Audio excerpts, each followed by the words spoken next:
All right, Welcome. welcome everybody once again. This is Conspiracy or Not, Here We Come. It is yet another Friday, January 20th, 2017. It's Inauguration Day. We are very, very fortunate to have with us Dr. Joseph P Farrell. And tonight we're going to be covering a lot of ground, so put your thinking caps on and strap them down very tightly. Dr. Farrell, if you are not familiar with him, is one remarkable researcher, and I'm going to read very briefly from Coast to Coast website. I hope I don't get a copyright strike from this. This is a brief biography from Coast to Coast. Dr. P. Farrell is a recognized scholar whose credentials include a PhD in philosophy from the University of Oxford. His literary contribution is a veritable resume unto itself, covering such fields as Nazi Germany, sacred literature, physics, finance, the Giza pyramids, and music theory. A renowned researcher with an eye to assimilate a tremendous amount of background material, Farrell is able to condense the best scholastic research and publication and draw insightful new conclusions on controversial subjects. So, Dr. Farrell, hello, sir. Thanks for having me on, Aaron. And I'm joined as usual with my Canadian cohort, Ian, and as usual, we are with our regular contributing guest and co-producer who is responsible for acquiring this interview, Miss Amy. Hello, Amy and everyone. Hello, Aaron and everyone. Hi, guys. Thanks for joining us again. All right. Happy Inauguration Day. Yay. Yeah. It's a shot. Yay. Woo! Okay, well, as you may recognize, we are a little bit less than professional around here, and I just want to say thank you to ISIS for having great respect for our democratic process and not causing any turmoil. They seem to respect the campaign process, and they seem to not want to bother our inauguration process. So there's that. We haven't had any false flags today, and ISIS seemed to take a hiatus while everybody was in campaign mode. What do you guys think of that? Figures. You mean the CIA construction? Yeah. Yeah. No surprise there. None.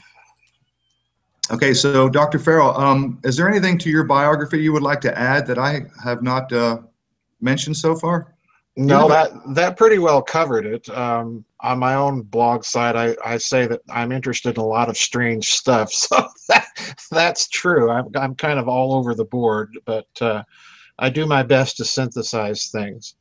So you have also you have a PhD in patristics, right? And which is the study of ancient Christian writers and theology. Right. Is that correct? That's correct.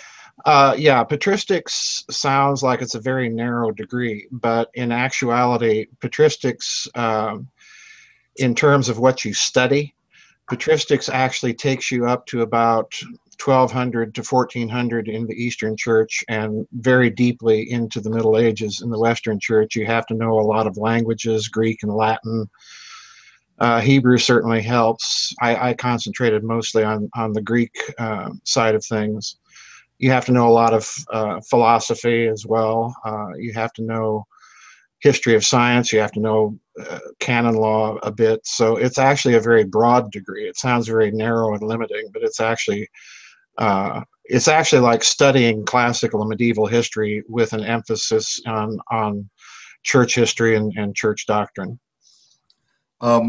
You also, if I'm not mistaken, I listen to an awful lot of interviews while I work and while I go about my day. Uh-huh. I'm sort of lucky that way with what I do, being that I work for and by myself. And you are, no doubt, you are literally my favorite person to listen to when it comes to interviews. Having a background in theology puts you sort of uniquely positioned to do the research that you're doing, yes? Yeah, I would say that's the case. And one reason for that is that when you do theology, what you're dealing with is a lot of texts and how to interpret them and draw connections. So the training, the academic training serves me well in what I do, because I concentrate on documents, things that are out in the public record. The other thing that kind of academic thing helps one do is there's two ways, of course, to do a higher degree in academics, and one is to uncover something new and write about it, and the other way is to create a new synthesis of information, and that's kind of the tack I've been following in the books that I've been publishing. I noticed that you also, I just finished reading your book, The Third Way, which is a phenomenal piece of work, jaw-dropping piece of work, by the way. I noticed that you footnote Anthony Sutton in there several times as well.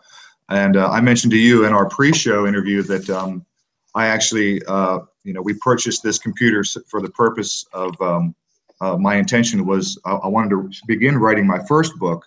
And Anthony Sutton is someone that I'm familiar with, and I've used I've cited Anthony Sutton on a few occasions as well. So I was pleasantly surprised to see you do that there. Mm-hmm. Well, Sutton's a major figure. He was a member of the Hoover Institute. So in other words, he was a recognized scholar. He published a book back. And congressional lecturer. Quite right. He published a book back in the 70s, a multi-volume work, which he later condensed into a one-volume sort of popular presentation of the American role in covertly aiding and abetting the Soviet Union through secret technology transfers and so on. And of course, this caused him to lose his fellowship at the Hoover Institute. And so he struck out on his own. He wrote a number of books, very crucial books. Trilaterals over Washington were a couple of volumes that he wrote. He's best known for his Wall Street and the Rise of series, 3 books, Wall Street and the Rise of Roosevelt, Wall Street and the Rise of Hitler, and Wall Street and the Rise of the Bolsheviks. And again, that was a series of books documenting Wall Street connections to the rise of Bolshevism in Russia, the New Deal experiment under Franklin Roosevelt, and then, of course, Adolf Hitler. So yeah, he became quite popular in what we would now call the alternative research field, because he was an academic. He footnoted extensively. He argued his case. So he became very unpopular too in certain circles. No doubt. He was exposing quite a lot of things, and if I'm not mistaken, he also spoke a lot about Skull and Bones. Yes. He wrote that's probably his best known book. He wrote a book called America's Secret Establishment, all about Skull and Bones.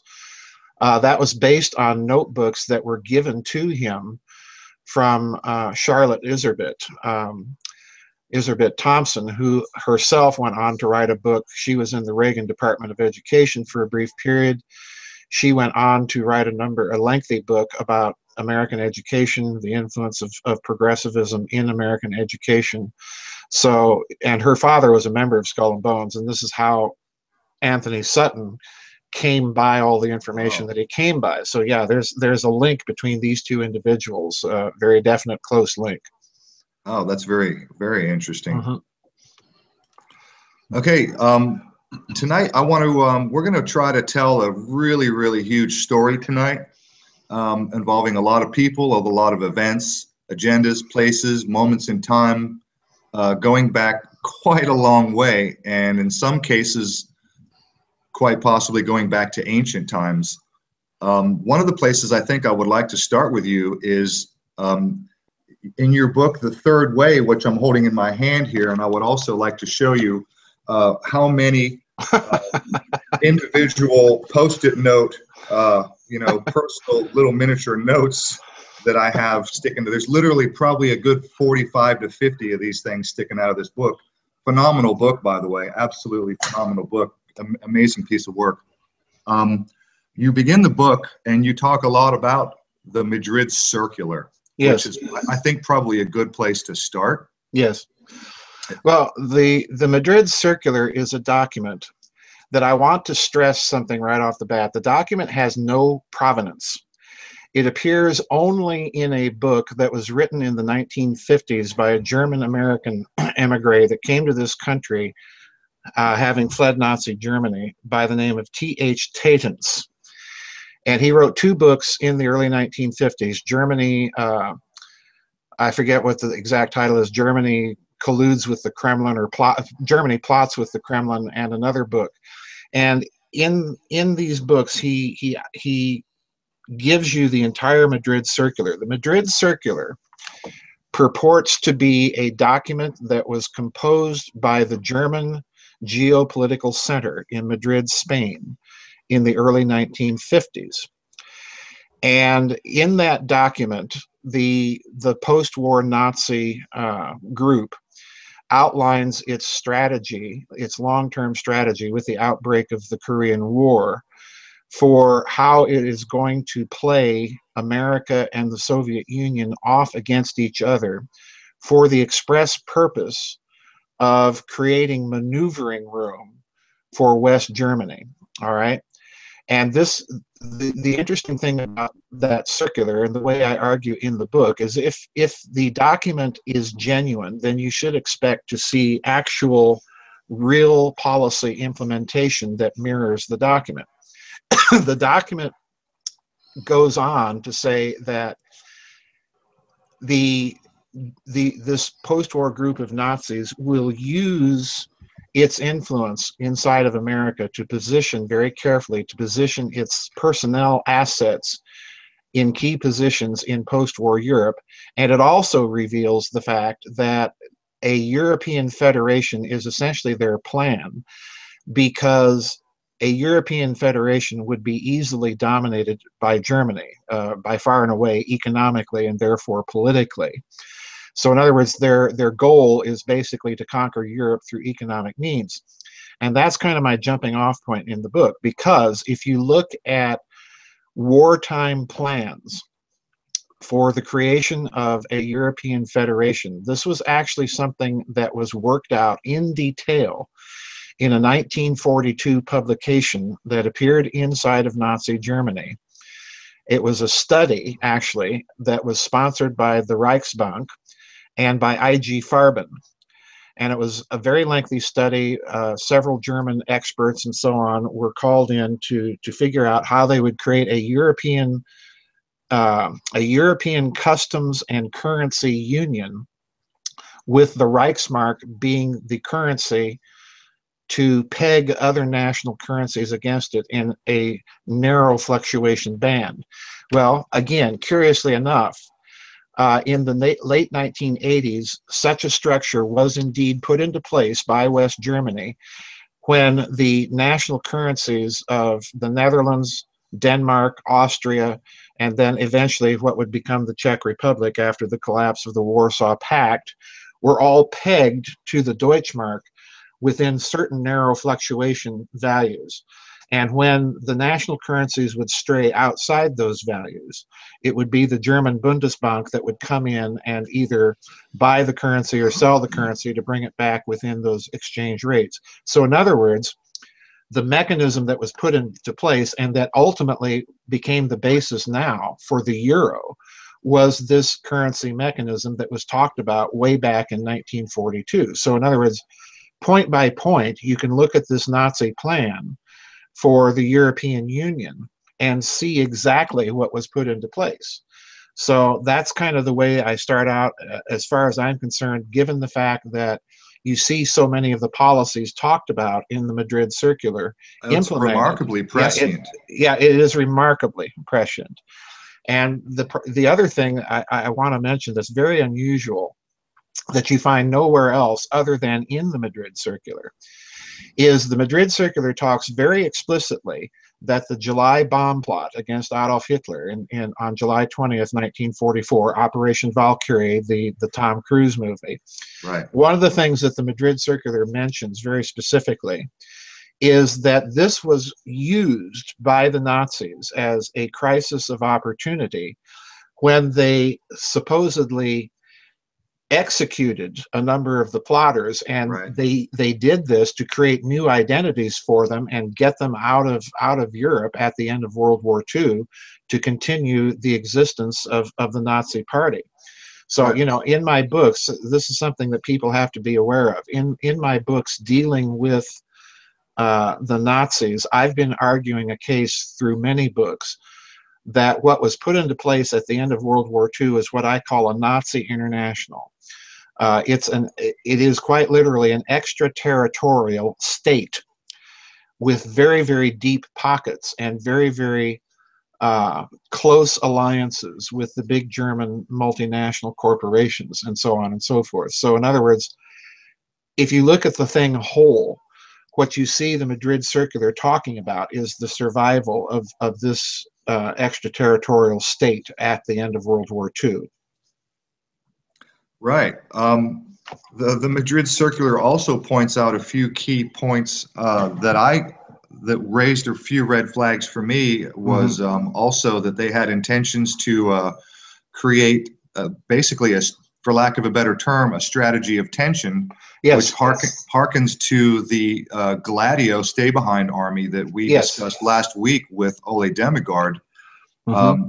As I was reading this book, that's all I could think about. Every time I saw that part, it just reminded me of this entire Gladio network and the strategy of tension, where they had plans to pit the United States, essentially the capitalist West, against the communist East, to the point of war, literally, if necessary. Yeah, we just saw this happen, in this last election. Hillary, there was concern in the United States that Hillary represented a pro-war party.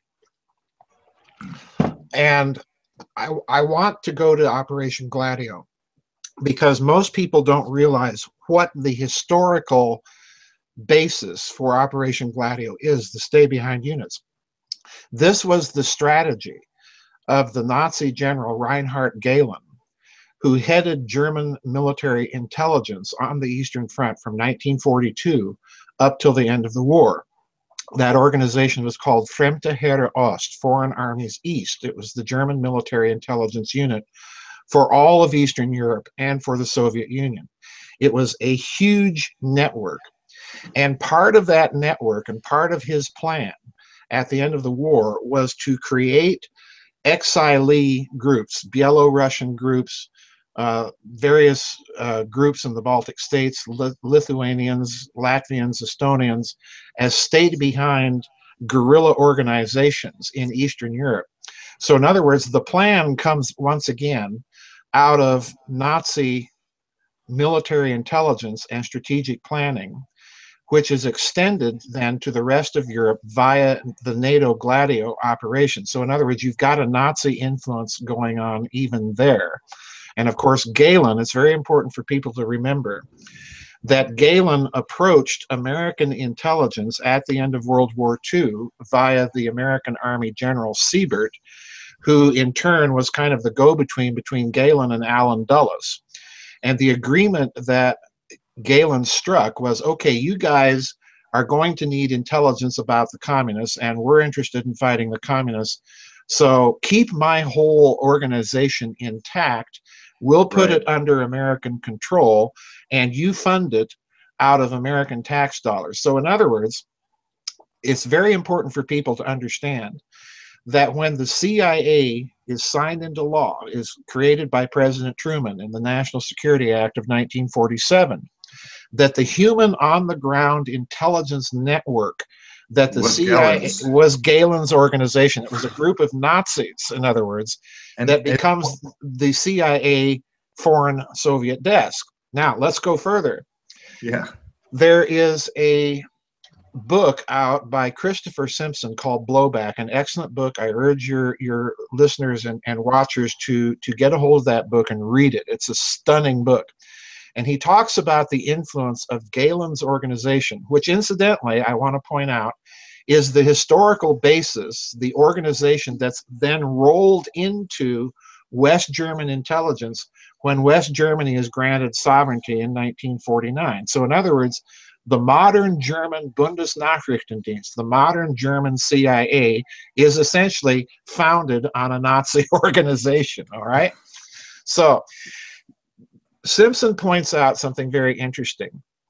In the early years of the operation of the CIA, and I think this probably extends all the way up to the early period of the Eisenhower administration. In the early period of the operation of the CIA, Gehlen's intelligence reports and analyses were often taken by the CIA and simply retyped on CIA stationery and handed without further comment to President Truman. Now stop and think about that, folks. What that means is you have a Nazi general briefing the American president. God, I love it. Yeah, isn't that interesting? So yeah, you know, it kind of looks like the Madrid Circular may have a few points going for it, you know, even though it doesn't have any provenance. So yeah, I tend to think that this whole thing is another clue that you're looking at a huge post-war Nazi organization that's maneuvering and shifting and shaping things behind the scenes. Well, it's no secret, most of the people listening to this show and most of the people who may or may not be, you know, conspiracy minded are very aware of Project Paperclip. Right. You know, we started NASA with Right. Werner von Braun, and we brought all the Nazi scientists over here. Right. It's also pretty well known that the CIA was turned from the OSS to the CIA Right. using Nazi intelligence and Nazi intelligent officers. Right. I would suspect, and I don't know this, but maybe you could fill in the blank, we also have the NSA. Right. And you also suggest that the Bilderberg Conference is a creation of the Nazis. And in your book also, and I know I'm laying a lot on your plate all at once, you also go through the evidence that this global jihad network, Yes, that we're all living with right now, otherwise known as terrorism and ISIS, was Right. also a creation of the Nazis. yes. Yeah, you've laid a lot on my plate. So let's take So where's the Nazi CIA connection? Like where did it start? with Galen, with started General with Galen. Galen. With Galen in the agreement Yeah. that he struck at the end of World War II. And if you read Galen's memoirs, the general was a spy. That he published his memoirs after he had retired in the 1970s, and he was given a big banquet in Washington D.C. You know, Oh, jeez. so yeah, you know, this guy was a real piece of work. But yeah, it starts then. And in the agreement, Galen actually summarizes the agreement that was struck with American intelligence. And there's 6 points to it. And the very last point is, it is understood that if there should be a conflict of interest between American interests and German interests, well, obviously, my organization is going to protect German interests first, you know. So it's right there, you know. So we made a deal, a Faustian deal with the devil. But let's go to the Bilderberg group, because this is a crucial part of the story that people don't get.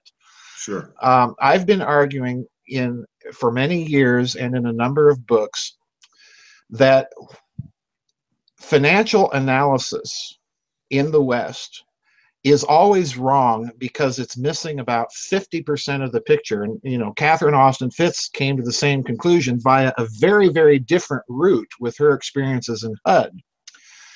But there is a hidden system of finance. And by this, I mean that we're dealing with something that is so black, it's not even the black budget. It is a completely off the books system of finance to create a political slush fund to fight communism using Axis loot. And by Axis, I mean principally Nazi loot and Japanese loot. All right. Japanese loot. I And wanted to ask you Japanese about both of those. Yeah, well, we're getting to that.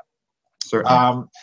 The Bilderberg group, it looks to me, and I'm skipping over gobs of details that are there. No, in that's the okay. books. Tonight we want to do pretty much an overview, and Yeah, I we're can't wait doing- to have you back, and we can go into more detail on any one of these topics and lay out a more detailed. Right, we're doing the Cliff Notes version tonight, folks. Right, So, right, because this is a big story. it is a huge story. The Bilderberg group looks to me like it was founded for the express purpose to coordinate the movement of all of these Axis funds into the Western banking system, where it would be used as a hidden reserve, in other words, kept completely off the books, and then moved back into Europe. All right. And if you're going to do that, it's interesting, if you look at the first attendees at those early Bilderberger meetings, who do you have? Well, you have Lawrence and David Rockefeller, of course. pushing for the creation of this group. You have the Rothschilds in Great Britain and France doing the same thing. But on the European side of that equation, who do you have? Well, you have Prince Bernhard of the Netherlands, who is a minor German nobleman and who occupied a kind of middle management position in, guess who? Our good friends, I.G. Farben. Okay. Oh, wow. Yeah, oh, wow. And then on top of this, one of the consistent early attendees at these Bilderberg meetings was always a fellow by the name of Dr. Hermann Joseph Ops, ABS.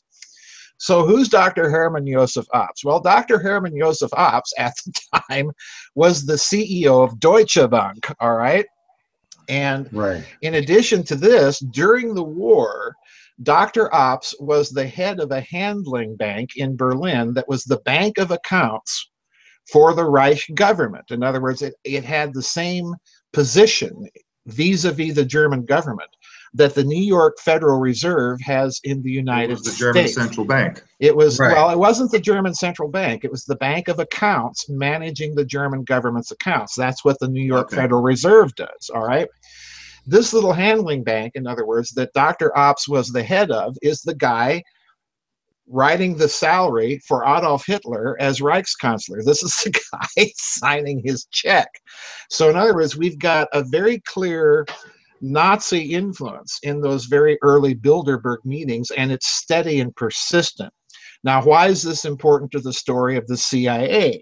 Well, after Truman creates the CIA and NSA in the National Security Act in September of 1947, Truman was also then briefed by, here it comes, Captain Ed Lansdale, later General Ed Lansdale. That should be a name familiar to all of you JFK assassination researchers.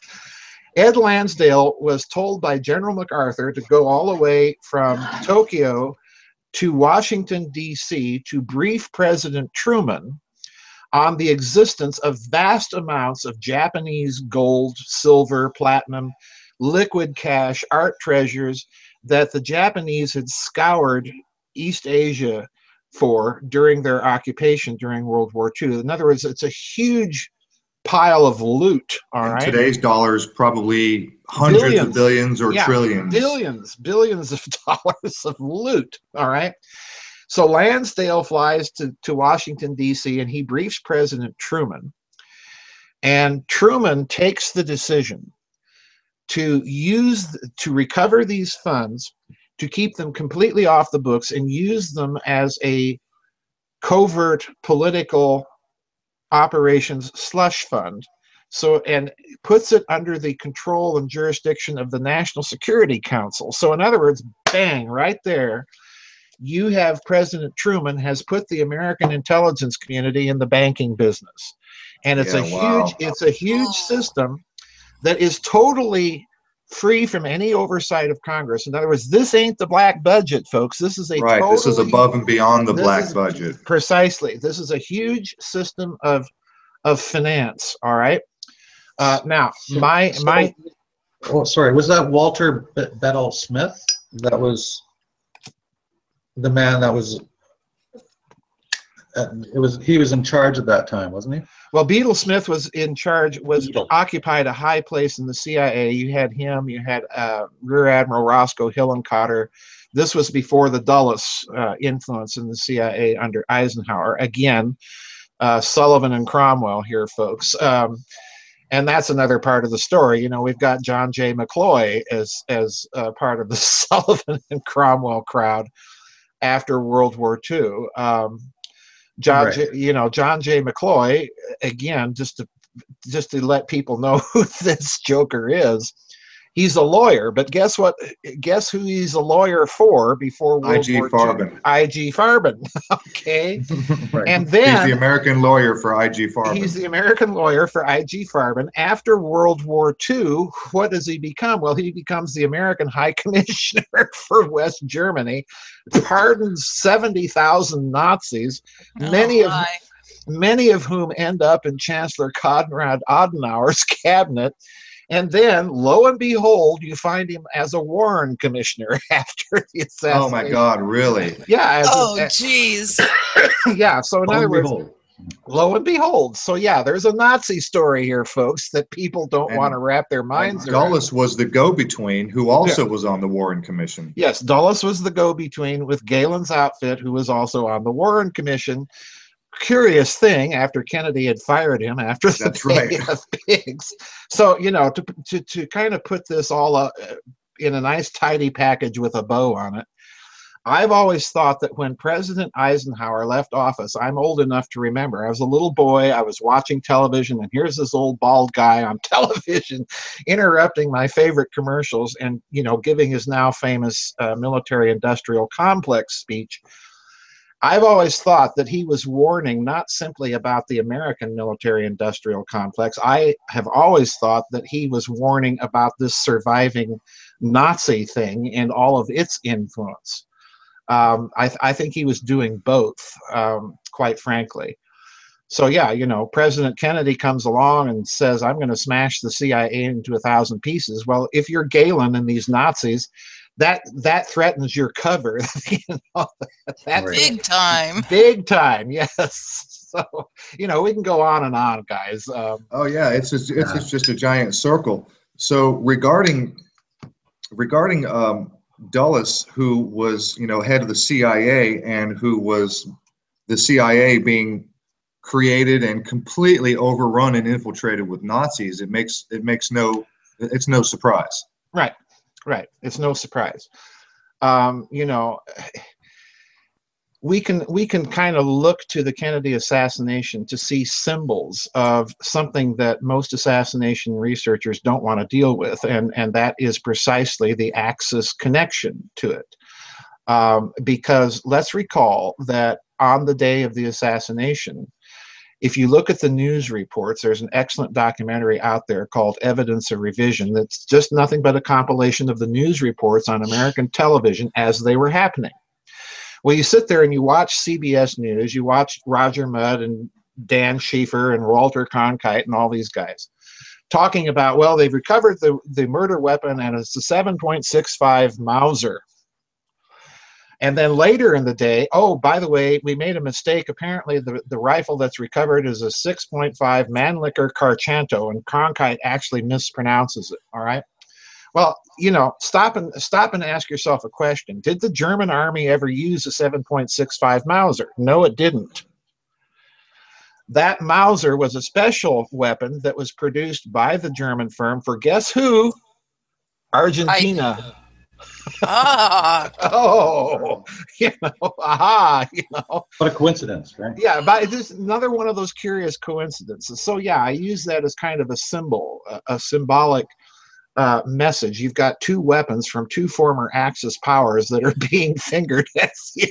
Regarding the not to the JFK assassination, I'd seen the Zapruder film where it shows that guy standing there doing a Nazi salute on the sidewalk as the car goes by. Yep. So I'm under the impression that it was mind control. It was MK Ultra triggers. All these things, they were hypnotized previously. Perhaps. And as soon as people in the car or around saw these things, they acted accordingly. Perhaps. Right? It could be. So it just brings to mind the Nazi, you know, when you mentioned the JFK and the, you know, that's one small piece right there as well, right? Oh yeah, there are huge. If you are willing to look at them, there are huge Nazi footprints all over the JFK assassination. Let me give you an example. Let's go back to General Galen and the agreement with Allen Dulles. Okay, so 1963, General Galen is still in charge of the Bundesnachrichtendienst in West Germany. So in other words, he's in charge of basically the whole Gladio thing, okay? And President Kennedy gets assassinated. Well, let's look at Lee Harvey Oswald and a fellow by the name of George de Mohrenschildt, all right? George de Mohrenschildt was a German-Russian, Belarusian from Moisir in Belarusia. Where does Lee Harvey Oswald end up? Well, he ends up in Belarusia, in Minsk, all right, after he... And he spoke such good Right. Russian that his Russian wife didn't know. Didn't know that he wasn't Yeah. Russian. Right. Okay. Now, he was for a time at Atsugi Air Force Base in Japan as a radar operator for the U-2 flights. All right. The Warren Commission uncovered that his Marine buddies not only heard Oswald learning and speaking Russian, but guess what other language he was learning? German. German. German. When Oswald's address book is found after the assassination, guess whose name is in it? George Lincoln Rockwell, president of the American Nazi Party. Now, most assassination researchers will tell you that, well, Oswald got out of the Soviet Union with some money and with the daughter of a Soviet GRU, military intelligence colonel, in tow as his wife. Virtually impossible to do in the Soviet Union at that day. So in other words, he's got intelligence running him. And most JFK assassination researchers point out the documents connecting him to the CIA and FBI and conclude, well, it's the CIA running him over there. But let's remember who the human on the ground intelligence is for the CIA in the Soviet Union at that time. It's General Galen. It's his outfit. So when you tie him with George de Mohrenschildt, who's introducing Oswald to the white Russian community in Dallas, he's also introducing Oswald. Guess what? George de Mohrenschildt's an oil geologist, guys. So he's introducing Oswald to the Murchisons and the Hunts, the big Texas oil men, who have their own reasons to hate Kennedy. And now the real cherry on this sundae is, if you look at the research of Professor Peter Dale Scott, who's done just an enormous amount of yeoman's work on the American deep state and its role in the Kennedy assassination, Professor Scott points out that the Texas oil men appeared to have had some sort of private intelligence operation, some private intelligence network. Guess whose it was? It was General Galen. Galen's. Yeah.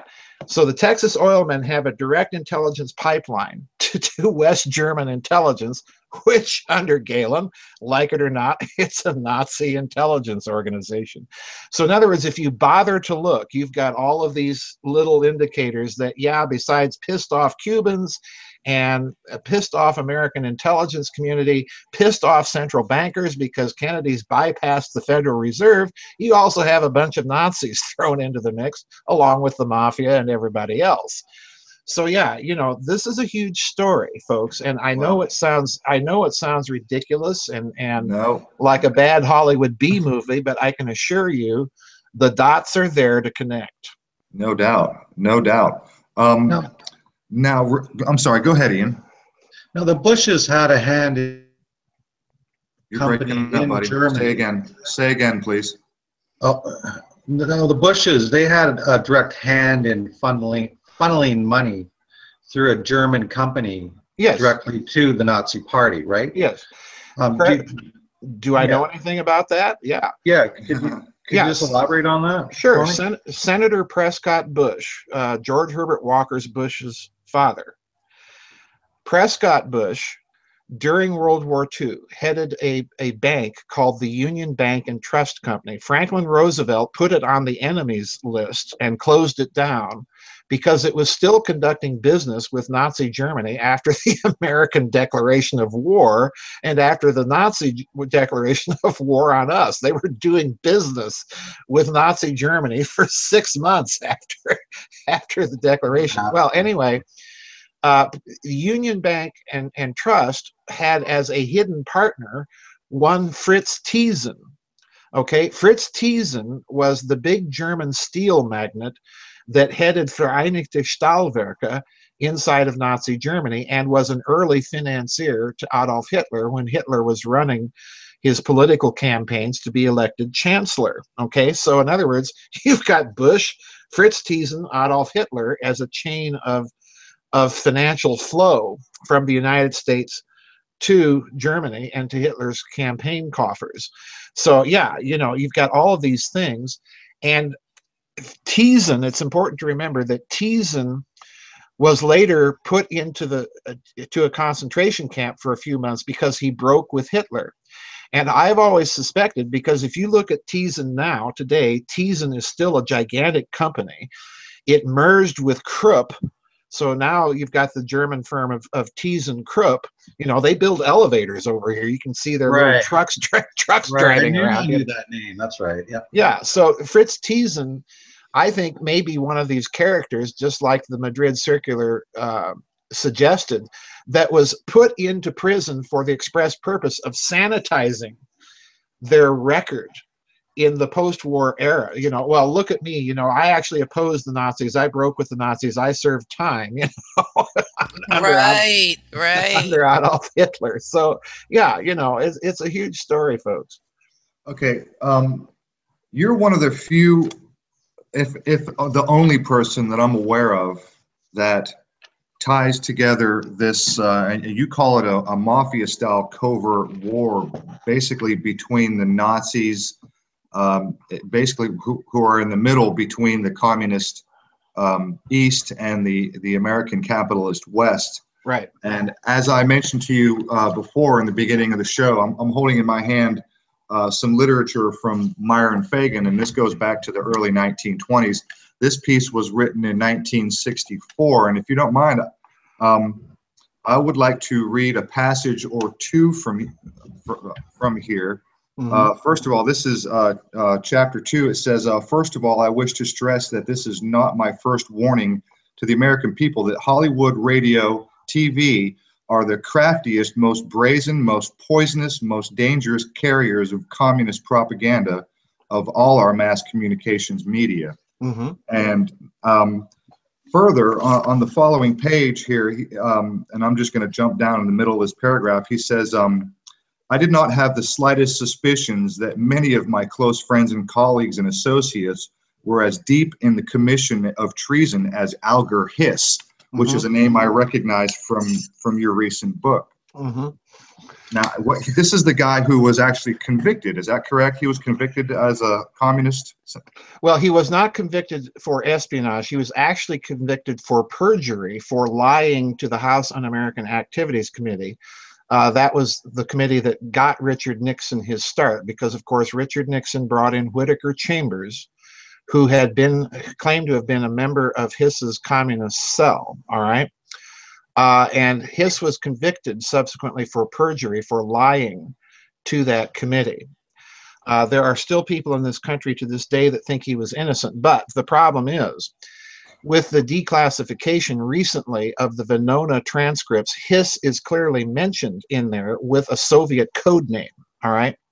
So Hiss was part of that very left-wing group of experts that Franklin Roosevelt brought into power when he assumed power in the United States, that were persistent throughout the Roosevelt administration. And there's so much going on here in the background that looks very suspicious when you look at it with alternative kind of conspiracy spectacles, because Roosevelt, of course, had Henry Wallace as vice president, who was dropped in his 1944 race and substituted by Harry Truman, you know, this Democrat senator from Missouri that was kind of a nobody, you know, KKK member and all of this stuff. So there's definitely this kind of lurch to the right in the last Roosevelt administration. But the thing here that interests me, that I mentioned in The Third Way, I spent a whole chapter on Senator Joseph McCarthy, just to get people to think a bit and drop the propaganda that they've been spoon-fed, that, you know, this guy is some sort of diabolical Machiavellian evil genius monster. He's certainly a shameless opportunist. I mean, I think that's very clear, but nonetheless, you have the McCarthy Committee in the 1950s. But what interests me is there are all of these committees after World War II investigating some aspect of penetration of the American federal government. You know, McCarthy's the most famous or infamous. Right. You have the Kefauver Committee investigating the penetration of the mafia and its influence in the federal government. You've got the House Un-American Activities Committee. You've got the Reese Committee in the House investigating the American corporate foundations, Ford and Rockefeller, and their influence on American policy. You've got all of these committees, and no one has sat down to look at them whole. But there's one key ingredient that kind of connects these dots, okay? Most people don't know that the young Robert Kennedy was an assistant junior counsel on Senator McCarthy's committee. And he had been put there by his father, Joseph Kennedy, who was a close friend of Senator McCarthy. In fact, Joe Kennedy wanted Bobby Kennedy to be McCarthy's chief counsel, all right? And Robert Kennedy was a close friend of Senator McCarthy to such an extent that he secretly attended his funeral. Secretly attended Senator McCarthy's funeral when McCarthy died. He secretly, See, I did read your book. Yeah, he secretly flew to Appleton, Wisconsin to attend Senator McCarthy's funeral. And, you know, that gets omitted from most history books because they don't want to go there. The other key thing is that John Kennedy, when he's the junior senator from Massachusetts, along with his brother Bobby, was is the also only one who didn't show up for the censure. Hang on, I'm not there yet. He's okay. also a member of the Kefauver Committee investigating the mob. We've all seen those newsreels of John Kennedy grilling Jimmy Hoffa, you know, Sure. in front of the Kefauver Committee. And like you say, when Joseph McCarthy comes up for a censure vote in the United States Senate after the Army McCarthy hearings, you know, a clear example of McCarthy's, you know, opportunism, his shameless opportunism, because that was a disaster for him. It really was. He never recovered from it. But John Kennedy, when the Senate voted, was the only Democrat not to vote for the censure. Why? Because he was conveniently absent with a back problem. And, you know, he bobbed and weaved for years until Eleanor Roosevelt, you know, who still had a lot of clout in the Democratic National Committee, finally forced him to say, well, yeah, you know, this was years later. Had I been there, I would have voted for the censure. But even then, John Kennedy goes on to say, but I was clearly not opposed to McCarthy's investigation of communists in the government. So in other words, the key here is you've got all of these committees. No one has yet sat down to view them whole and say, well, why do we have all of these committees suddenly investigating all of these different aspects of penetration of the federal government, number one? And number two, why are the Kennedys in the thick of it? You know? Yeah, no kidding. So my hypothesis at the moment, and again, I want to caution your listeners and your viewers, I have no evidence for this. It's simply a hypothesis based on intuition. That what you see going on with all of these committees is a bit of factional warfare going on in the American deep state. You've got the Nazi faction represented by American intelligence that wants to expose the communists. You've got the communist faction that wants to expose the Nazis.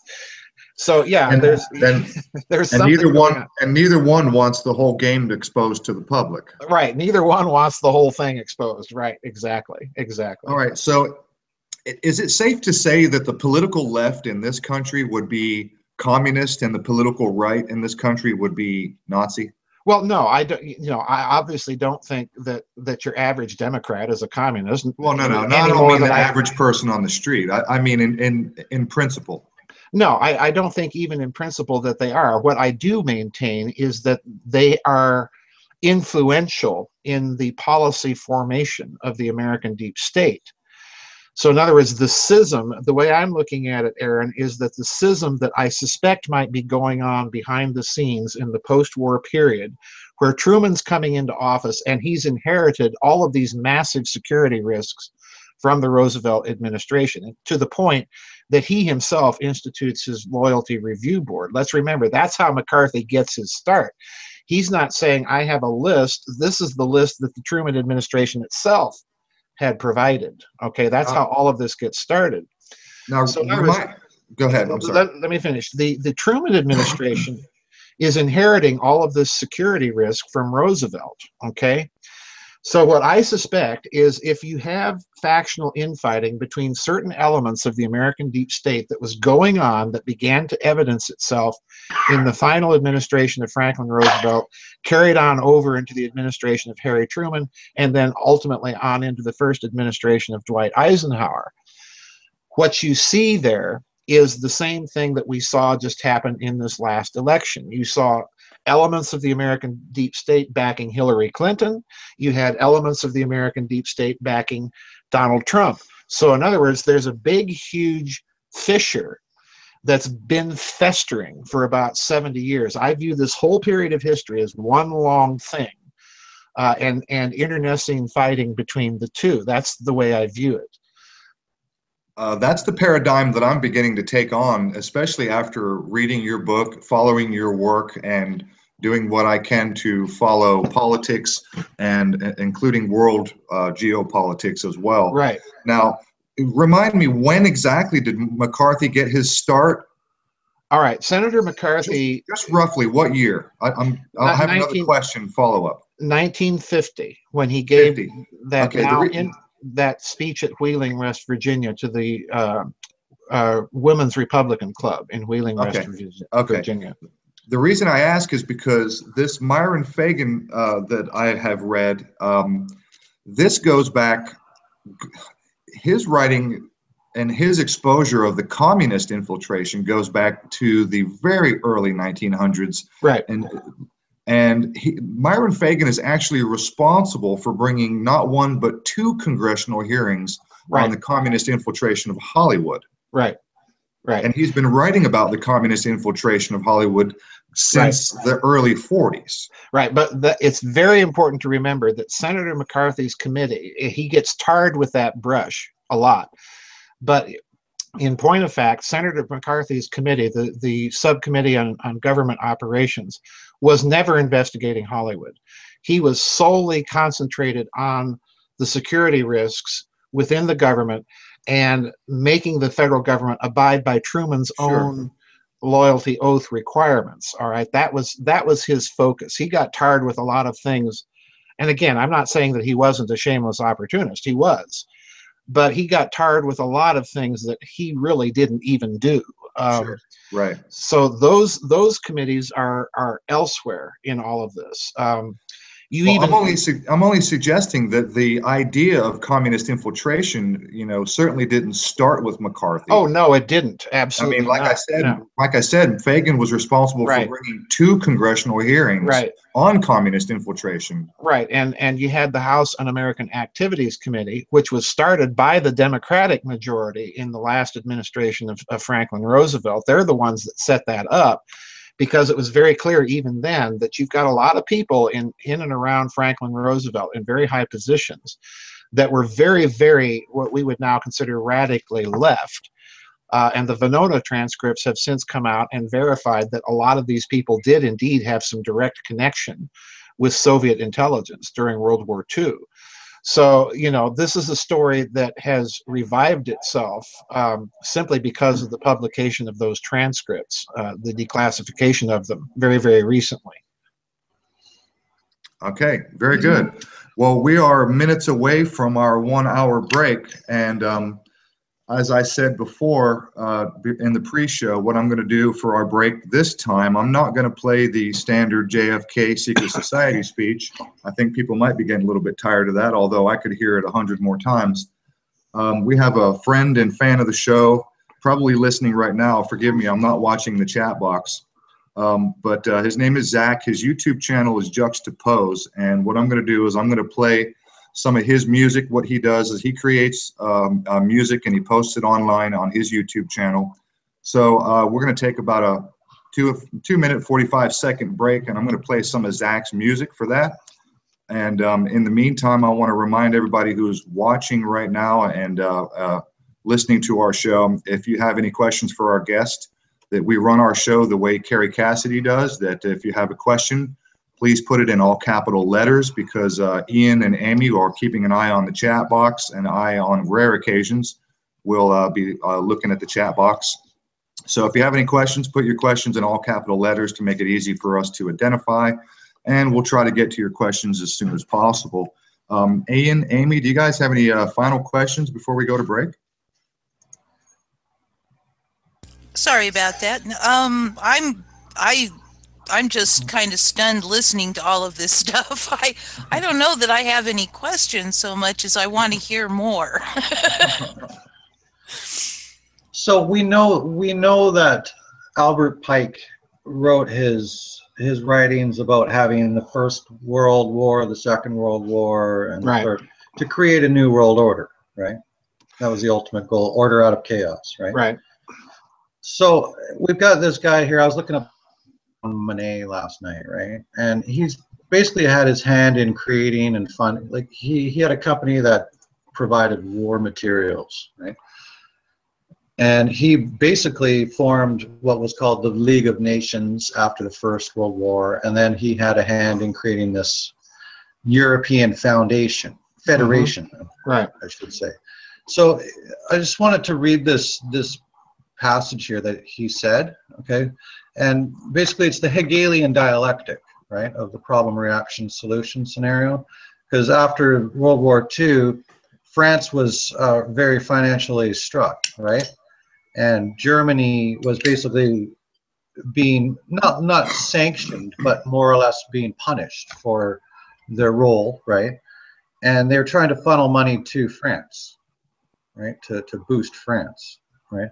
So he says, through the consolidation of basic production and the institution of a new high authority, whose decisions will bind France, Germany, and the other countries that join, this proposal represents the first concrete step towards a European federation, imperative for the preservation of peace.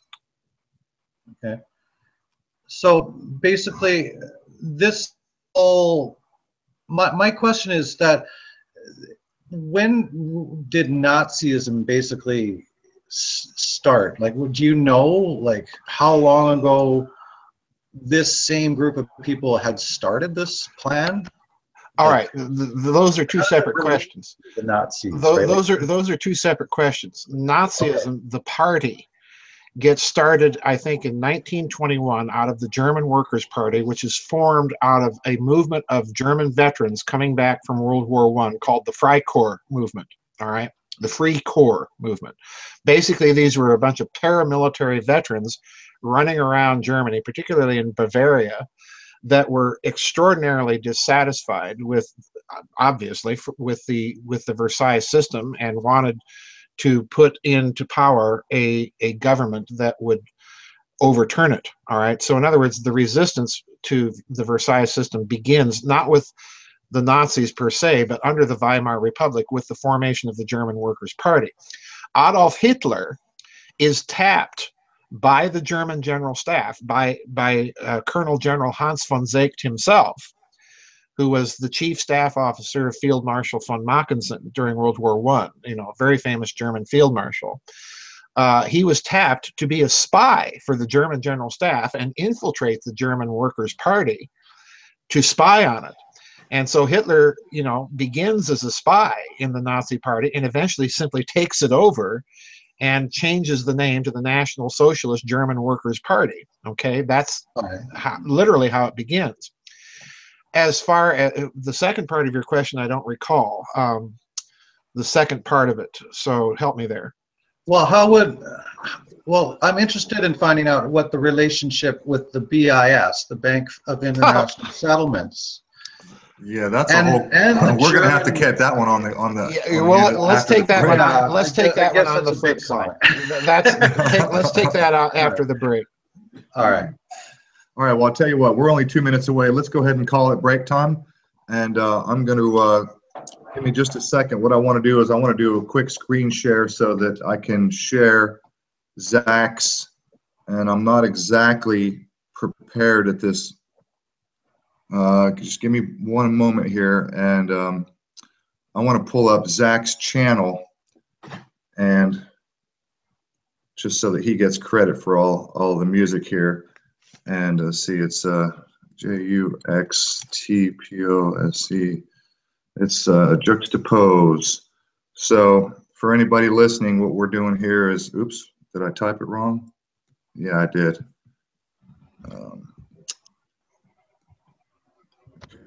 Pardon me, everyone. Juxtaposed. There he is. I want to make sure that Zach gets credit for this because we're going to play a little bit of Zach's music here, and we're going to take roughly a 3-minute break. It's about 2 minutes and 45 seconds, and this song is called Subduster. So we'll be back in about 2 minutes and 45 seconds, everybody.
All right, and there we are. That was Zach's music. That was Subduster.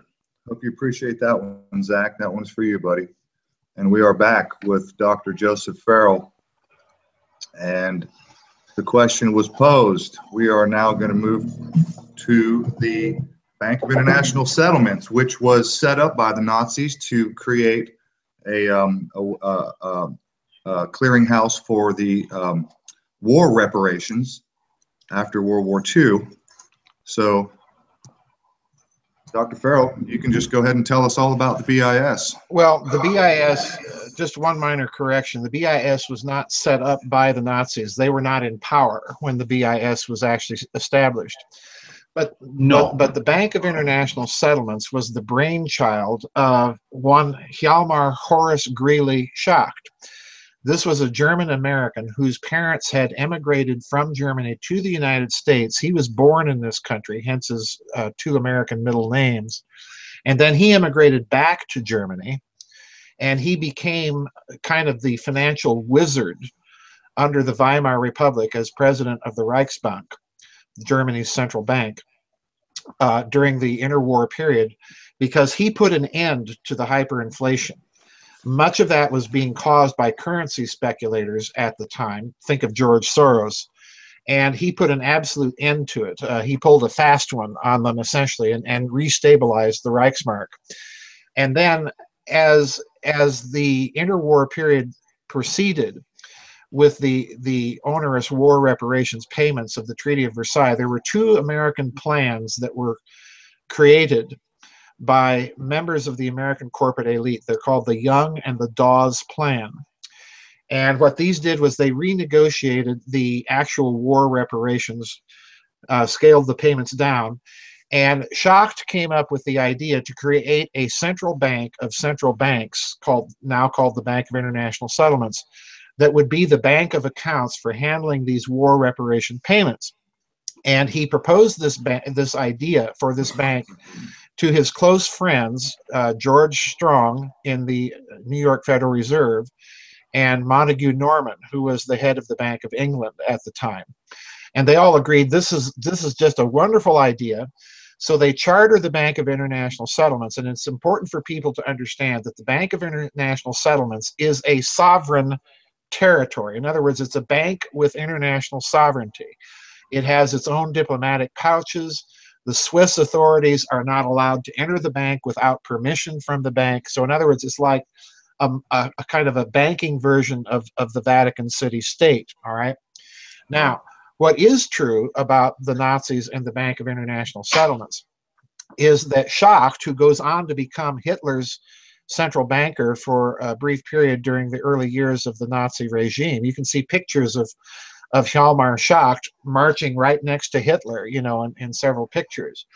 Schacht was able to use the Bank of International Settlements and place many Nazi bankers on the board of the Bank of International Settlements during the war. People like the Gestapo General Kurt Schrader, who has also had a banking house in Cologne, Germany. Hermann Schmitz, the head of IG Farben, sat on the bank's board of directors during the war. And the president during the war was an American by the name of William McKittrick, all right? Now, this is crucial, because William McKittrick, as the American president of the Bank of International Settlements, all through the war, even though he's American, in other words, a citizen of an enemy combatant, he was able to travel all over Axis Europe under diplomatic passport, you know, and they rolled out the red carpet in fascist Italy. They rolled out the red carpet in Nazi Germany for this American banker who's heading the Bank of International Settlements. So why is that important? Because McKittrick, in turn, was a close friend of Allen Dulles and the whole Sullivan and Cromwell crowd. What about Walther Funk? Where does he come into that? Hang on. Let me get there. Let me stay on this story because this is crucial. Sorry. The McKittrick, Dulles, Sullivan, and Cromwell crowd were that part of the American deep state that were trying, through the Bank of International Settlements and other fronts, to negotiate a separate peace with Nazi Germany and shut down the war in the West to allow the Germans to transfer, 80-plus divisions that they had on the Western Front back to the Eastern Front and take out the Soviet Union. And Franklin Roosevelt and his advisors got wind of this, of course, and shut that whole thing down. But that's part of the backdrop that you must bear in mind for the bomb plot against Adolf Hitler in July of 1944, because the Germans that are participating in that bomb plot are people with connections to that, business connections to that group of American financiers and corporatists, all right? So you've got something going on both sides of the war here in the same context. Now, Walter Funk Adolf Hitler replaced Hjalmar Schacht as president of the Reichsbank with Walter Funk, all right? So Walter Funk becomes president of the Reichsbank. He also has a connection to the Bank of International Settlements. And Walter Funk is the man who chaired that IG Farben Reichsbank study in 1942 on how to create a European federation, all right? And there's basically two steps in that creation that we need to remember. The first one I've already alluded to, and that was they wanted to create a currency exchange rate mechanism where the national currencies of other countries in German-occupied Europe would be pegged to an exchange rate fluctuation mechanism to the German Reichsmark, all right? And that's the system that we saw emerge after the war 3 decades later under Helmut Schmidt, okay?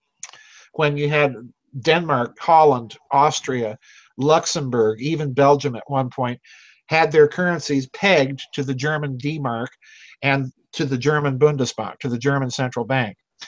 The euro got started when France joined that system. Okay, so in other words, France kind of capitulated at that point. That's Walter Funk.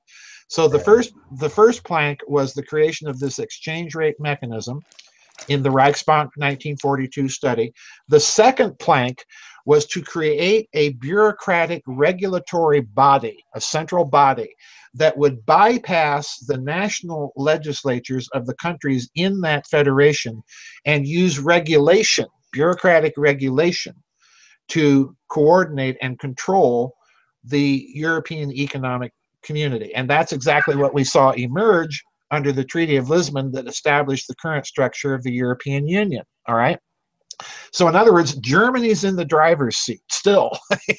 That's very clear. You can even kind of see this on the faces whenever Merkel is around, other European leaders. She's the one, Berlin is the one calling the shots. So the mechanisms of the European Union, and particularly this regulatory turn away from legislation towards regulation, that was the brainchild of a Nazi lawyer during World War II by the name of Dr. Walter Hallstein, Hallstein. All right. If you look at Dr. Walter Hallstein, you will see him hovering in the corridors of power after the war with Chancellor Adenauer. He's there with Adenauer signing the German for Germany at the creation of the European Economic Community. You will see Dr. Hallstein signing the treaty that establishes CERN. You will see Dr. Walter Hallstein in the administrations of the post-war chancellors Kurt Georg Kiesinger, Ludwig Erhard, and all the way up to Willy Brandt. In other words, this guy is a permanent fixture of German politics, regardless of which political party is in power. And he stays there, and he was part of the theorizing under the Nazis for the creation of a European Union. So again, it looks to me like you have a little bit of post-war influence going on here. It's not a bunch of Germans hiding out in grass skirts, in grass huts, in the Amazon basin after the war. It's much huger. Wow. Now, I would like to digress. I would like to digress for a moment. In your recent, on your YouTube channel, you do a news and views from the Nefarium. And by the way, I got to tell you, what a clever name. I just love that. You spoke about a Paul Craig Roberts article where he discusses that Kissinger is advising Trump on how to improve relations with Russia. Right. This is, reminiscent of the Madrid Circular. Right. And that we currently have U.S. troops building up on the Russian border. We're sending troops to Poland. What is it, Norway? I think that we just sent 300 troops to Norway, along with some of the Norwegian troops. Correct. What do you make of what is going on right now, and where is Kissinger in all this? All right, this is such a huge question. We have to remember that the United States is the inheritor of the geopolitical policy of the British Empire, and that policy was first formulated by a British geopolitician by the name of Sir Halford Mackinder. And usually when people refer to Mackinder, they refer to his 3 dictums of geopolitics that he formulated as World War I is taking place. And we have to remember, from the British point of view, at that time, Germany represented this enormous industrial colossus, and it still does, by the way.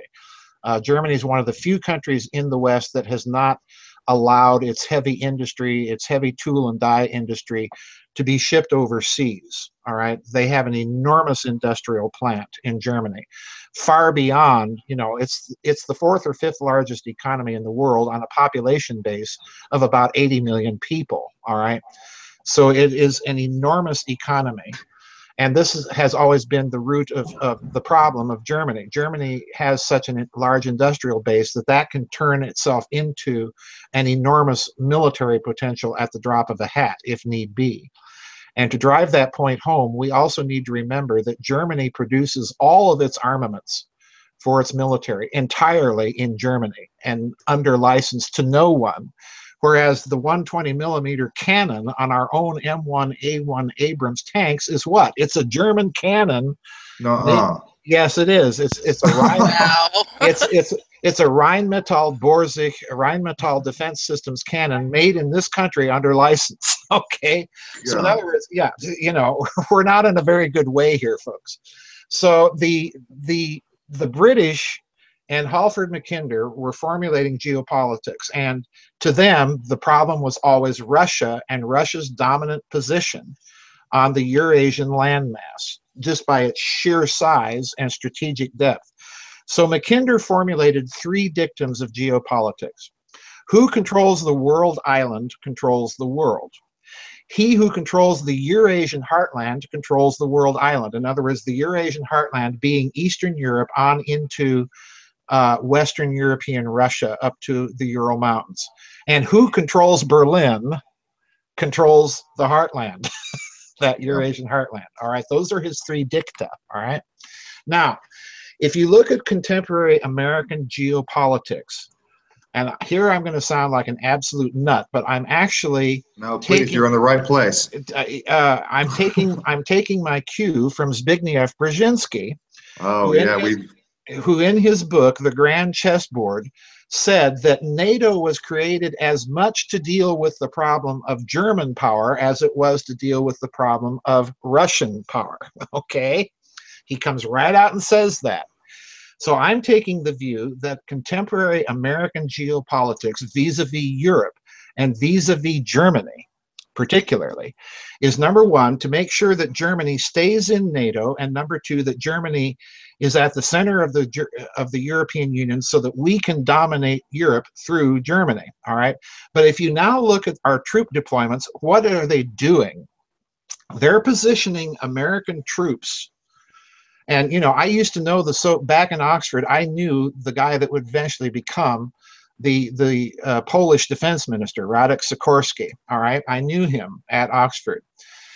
And what you see the Americans doing is they're pulling troops out of their bases in Western Europe and shifting them into Eastern Europe. And the question becomes why? Well, the real reason, I suspect, is that the last thing the United States wants to see happen is for any sort of German-Russian rapprochement. And the way that you interdict that from happening is to position your troops in the middle. The problem is we're also putting our troops right in the middle between Russia and Germany, you know, which from a purely geopolitical and military and logistical point of view doesn't seem to be too smart. You know? Seriously. But you know, third time's the charm here, folks. But anyway, this is what it looks to me like is going on. So now let's get to Kissinger. If you look at Trump, and to lay all my cards on the table here, I'm a critical supporter. Let's put it that way. I'm not an enthusiastic one, but certainly him better than Hillary Clinton. But if you look at Kissinger and if you look at Trump, we have to remember that Trump made his fortune in real estate and casinos. And what is one huge part of the American deep state? Well, it's the mafia. And if you are a member of the mafia, I'm getting a little feedback here, guys. If you're the mafia and you've been watching your bottom line dwindle because Obamacare and other things have gutted the discretionary income of the American middle class to go spend their money at your casinos in Las Vegas, then you've got a problem. So initially I thought, okay, Trump is being backed by that element of the American deep state that has been looking at the domestic and foreign policies that have been pursued since the Clinton administration under Bush II and under Obama, and saying this is getting us nowhere. We're losing our income, we are losing our allies, and we have nothing to show for it other than a lot of dead bodies and pissed off people around the world. So Kissinger, amazingly enough, about 3 years ago began making private visits to Vladimir Putin in Russia, and then writing these articles about America needs to reverse course vis-a-vis Russia. And that was a clear break, and that to me indicated there was a clear break in the American deep state, because Kissinger's a Rockefeller man, and so is Zbigniew Brzezinski. So in other words, there is a clear fissure, a clear difference of policy-making opinion within the American deep state. And it's Kissinger that's representing that disenfranchised portion, in my opinion, of the American deep state that's decided to back Donald Trump and go a different course. Now, the real geopolitical game here, I think, and Kissinger's come right out and said it, the United States has to get as close to Russia as possible as a counterweight to China's growing influence, and if possible, has to woo Russia away from that strategic alliance with China, okay? Now, I can tell you right now, that ain't going to happen. Yeah, we're not doing a very good job of that. Well, not so far, but, you know, Trump just took office today. You can't expect an overnight turnaround. But, okay, certainly, but in your most recent news and views, you read an article discussing how Turkey decided, or is very close to making the decision yes, to not join NATO and to join the Shanghai Cooperation. Right. Well, Turkey is a member of NATO. We need to remember that. But Turkey is not a member of the European Union. It's been trying to get into... I'm sorry. That's right. That's what I meant. I also wanted to add that Turkey is deep inside of the Gladio network. Oh, yes. Deeply. Hugely, deeply inside of it.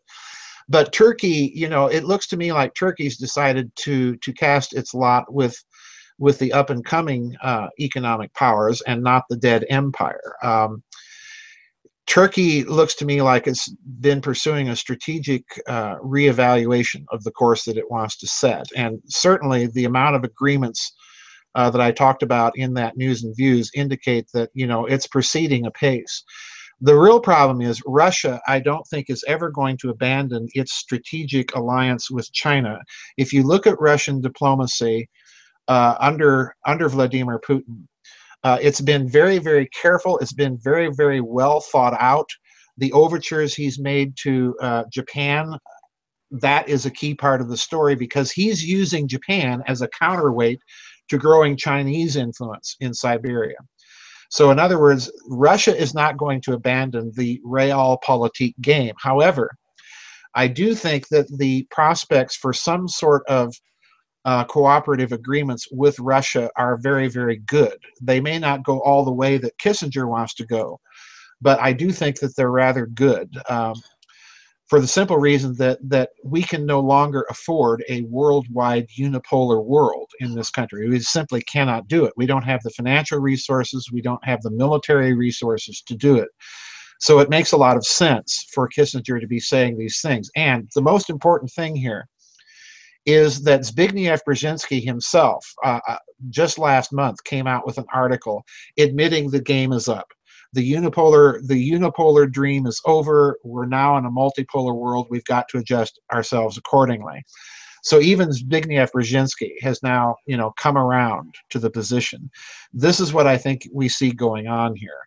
And on the other side of that deep state factional division, you have, of course, the neocons and neoliberals trying doggedly to maintain their base of power. And again, that reminds me of the Madrid Circular, where part of their intention was to create an American unipolar movement around the world to the point where they were isolated. Precisely, and that's exactly what's happened. That's exactly what's happened. Are we seeing the end of that right now? We're seeing a move to another phase. Right. Not for nothing did Angela Merkel donate money to Hillary Clinton's campaign. You know, talking about foreign influence. There it is. So this banding together, you're talking about BRICS, right? Yes. Yeah. The BRICS of bloc. So yeah. And do you think that Turkey it'll be BRICS?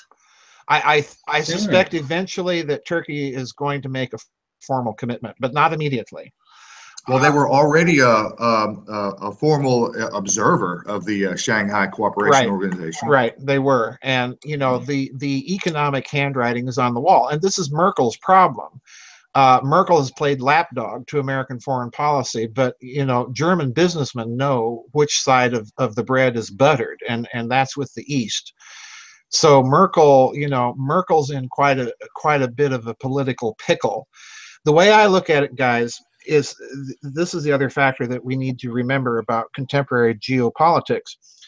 And that is, I view the recent election in this country not as an election, but as a referendum. And certainly Mr. Trump tapped into that when he kept saying Americanism, not globalism, will be our credo. All right. It was a referendum, in a certain sense, on the policies of Mr. Globaloney over the last 30 years, since the first Clinton administration, really going all the way back to G.H.W. Bush. It was a referendum on these policies. It was a referendum on multiculturalism, globalism, the immigration crisis, you name it. It was a referendum on that. So regardless of whether or not Mr. Trump is successful or not with some of his agenda, this is a phenomenon that's not going to go away. It will reappear, and reappear in force majeure, if these agendas are not accomplished. So in other words, this was not about candidates as much as it was about ideas and about policy formation and where we want to go. We see the same thing happening in Europe with Marine Le Pen in France, with Geert Wilders in the Netherlands, with the Alternative for Deutschland party in Brexit. Right. Yeah. Same thing is going on. Yeah, that's right. And like it or not, guys, the economics of the situation, the Brexit vote, classic example. Britain's doing just fine, having voted itself out of the European Union. So yeah, they're not starving. So. And let's remember, Queen Elizabeth herself expressed huge reservations about the European Union when she called the vice premier to Buckingham Palace last year. This made all the tabloid headlines in the United Kingdom. Yeah. And at dinner and tea, when the Queen calls, you go. Yeah, it's not an invitation; it's an order, guys. Yeah, they propagandized it so bad that it would be the end of the world. The Queen herself expressed reservations to the Vice Premier of Great Britain at that dinner and tea at Buckingham Palace. She said, "Can you list 3 good reasons why we should stay in the EU?" That was her dinner conversation topic. So in other words, Queen Elizabeth herself, in the way that the royal family does, is expressing reservations. Yeah. And we all know that behind the scenes, they exercise a huge amount of political power in the United Kingdom. Well, I've come to the understanding they're actually German, from German descent. Yes, the House of Windsor, the House of Windsor, the actual last name of the family, and it was changed to Windsor during World War I when they were fighting the Kaiser. The House of Windsor's actual family name is von Sachse, Coburg und Gotha. All right, it's a German. It's a German family. We forget Kaiser Wilhelm was the grandson of Queen Victoria. Yeah, don't you usually describe World War I as a family feud? Yeah, it was. Yeah. And apparently the Bushes are related to the royals as well. So it's all this interlinking. Tsar Nicholas II was first cousin to Kaiser Wilhelm II and to King George VII. Okay. So in other words, this is all one big happy family. And if you really get into it, you can trace out connections to the Dutch royal house, the House of Orange. You can trace connections to the Habsburgs. You can, to the Habsburgs, to the Bourbons, to the House of Savoy in Italy. It's just all one big happy family, that decided they wanted to start a world war. With Albert Pike's help? Well, look, I wanted to address that statement about Albert Pike. Supposedly, there was at one time that you could access in the British Museum a letter of Albert Pike to Giuseppe Mazzini in Italy, the Italian revolutionary, where the plan was to create 3 world wars: the first to get rid of the royal houses, the second to bring into power communism, and the third, which we haven't fought yet, to eradicate religion. In other words, to eradicate the 3 great monotheisms so that they could bring in a glorious Luciferian. Right. The problem there, guys, is that letter, which supposedly was there, supposedly has now disappeared. So in other words, there is no provenance for the claim. There's you no can't prime. prove either way. Right. You cannot prove that this was actually said. However, given the It's very similar to the Madrid Circular. It's remarkably prescient. yeah, it's very similar to the Madrid Circular. Given the role of the Grand Orient Masonic lodges in the French Revolution and their infiltration in turn by elements of the Bavarian Illuminati, you do have to give pause. And the other thing that people need to remember, you can go online and look up the trial transcripts of the assassins of Archduke Franz Ferdinand that began World War I, the Austrian trial transcripts of these people. And if you read the transcripts carefully, you will find these guys talking about the Masonic influence within their Black Hand organization in Serbia. So yeah, there's something going on that most people don't want to talk about. The problem is being able to gather enough information to connect the dots to make an arguable, good prima facie case. Okay, Providence aside, Albert Pike refers to, in the end of this letter, he says, and then finally we shall unleash the nihilists. Right. Who do you suppose the nihilists are? Are they the Germans? No. The nihilists are a group of revolutionaries. A good place to study these people would be the former Librarian of Congress's book by James Billington called "Fire in the Minds of Men," and the subtitle of the book is called "The Origins of the Revolutionary Faith." Okay, he does yeoman's work in detailing these things. The nihilists were a group of revolutionaries, anarchists.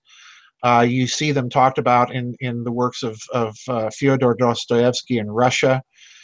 These are the people clustered in and around Bukharin, and taking the cue again from Adam Weishaupt and the Bavarian Illuminati, that in order to bring in a new revolution, we need to destroy all vestiges of traditional society, of traditional culture, of traditional government, of traditional religion. So in other words, it's truly nihilistic. Okay. And you certainly see elements of that, in my opinion, you certainly see elements of that in the radical left that exists in Western nations. So yeah, there's something going on. Certainly, religions are under attack from all forms. All religions are under attack from all angles these days. Right. Absolutely. Very true. And we see a lot of these ancient structures being destroyed and whatnot too. That's Yes. another thing I wanted. Yes, exactly. I wanted to cover with you is it seems rather systematic that somewhere behind the scenes that there's a directorate to literally wipe clean the physical, tangible history, our human history, to just literally annihilate it.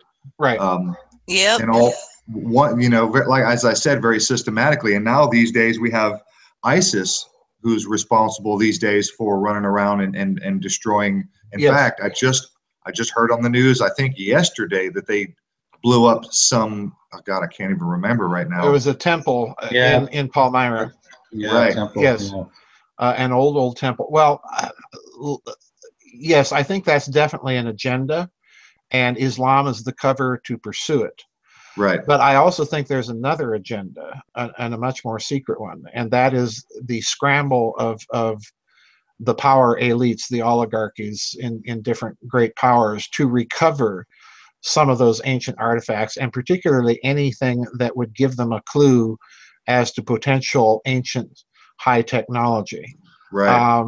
You saw Nazi Germany was really the first country that made that an official department of the state. When Heinrich Himmler, Reichsfuhrer SS, in 1940, he promulgates a decree that establishes in the SS a department called the Ahnenerbedienst, which was the Ancestral Research Bureau. And in this decree, Himmler states that we're going to go out and collect all of this information about esoteric lore and artifacts and archaeology and all of this stuff for, and here are his exact words, for their potential military application. Right. So in other words, there's an admission right there that Nazi Germany understands there's something in these ancient texts that's strongly suggesting a very high technology existed once long ago. Let's go find it. You know? Right. Anybody who studies the Nazis in any mild capacity will quickly come across information suggesting that they are, in fact, creepy cultist bastards. Right. And we are quite literally living a real-life Indiana Jones right before our eyes, because it's no secret that the Germans at least, are among, if not the best archaeologists in the world. Well, you have, Peter Levenda put it best when he described the Ahnenerbeedienst as a humanities program with guns. With guns. I've heard you say that before. With guns. It's not my statement, it's Peter Levenda. Yeah. But, this is exactly what it was. Well, you see the British, throughout the 19th century, there's this mad scramble that really begins with Napoleon's expedition to Egypt in 1798. You see the European powers on this mad scramble to get into the Middle East and some of these places where you have artifacts from ancient cultures and bring them back to Europe, And so it looks very much to me, and of course Himmler just kind of makes it official, this is what we're really up to, folks. So, even after the war, you have the Soviet Union doing the same thing. You have the Pentagon, the CIA, for that matter, expressing an interest on finding Noah's Ark, and physicists from Stanford Research Institute going to Giza and measuring cosmic rays and coming up with very weird results. It's interesting that you mentioned Noah's Ark. I wanted to ask you and touch upon, and this is going to enter the realm of possibly your high-octane speculation, the term Noah's Ark, and then the Ark of the Covenant. Right. In our modern time, we use the word arc to describe two things. One would be a radius, and another would be an electrical arc. Right. Which would suggest something of a high technology. Well, sure. Noah's Ark, if you look at the way, pardon me, not Noah's Ark, but rather the Ark of the Covenant, if you look at the description of this device in the Old Testament, it looks very strongly, and many electrical engineers have pointed out, I'm not unique in this, pointed out that it looks like it's designed to be a capacitor of some sort. In other words, storing massive amounts of direct current static electricity. And it certainly is. I mean, you've got gold leaf and layered wood and gold leaf, that's a dielectric. And certainly carrying it around on poles is a big hint, don't touch this thing, or right. Yeah, really. You might get a little discharge from it. So yeah, I think there's a lot of suggestions in a lot of ancient literature. I talk about it at great length in my book, The Cosmic War, that when you read these ancient texts, very clearly you're reading descriptions in the best language they had available to them. You're reading descriptions of some sort of technology. So yeah, it stands to reason that you're going to go looking for it. We have to remember that Saddam Hussein, when he was still in power in Iraq, had whole teams of French and German archaeologists digging up the country for him. Mm-hmm. So and the first thing we did was we looted the Baghdad Museum. Well, we here is a problematic word. Sure. Yeah. Yes. Because let's go back. I've talked about the looting in footnotes, extended footnotes in some of my books. That's an interesting story, because let's take this in sequence. We invade Iraq. When we go into Iraq under George Bush, the ostensible reason we're told that we're going in there is to prevent Saddam Hussein from acquiring weapons of mass destruction. Okay? Right. Now, we now know that this was complete fabrication.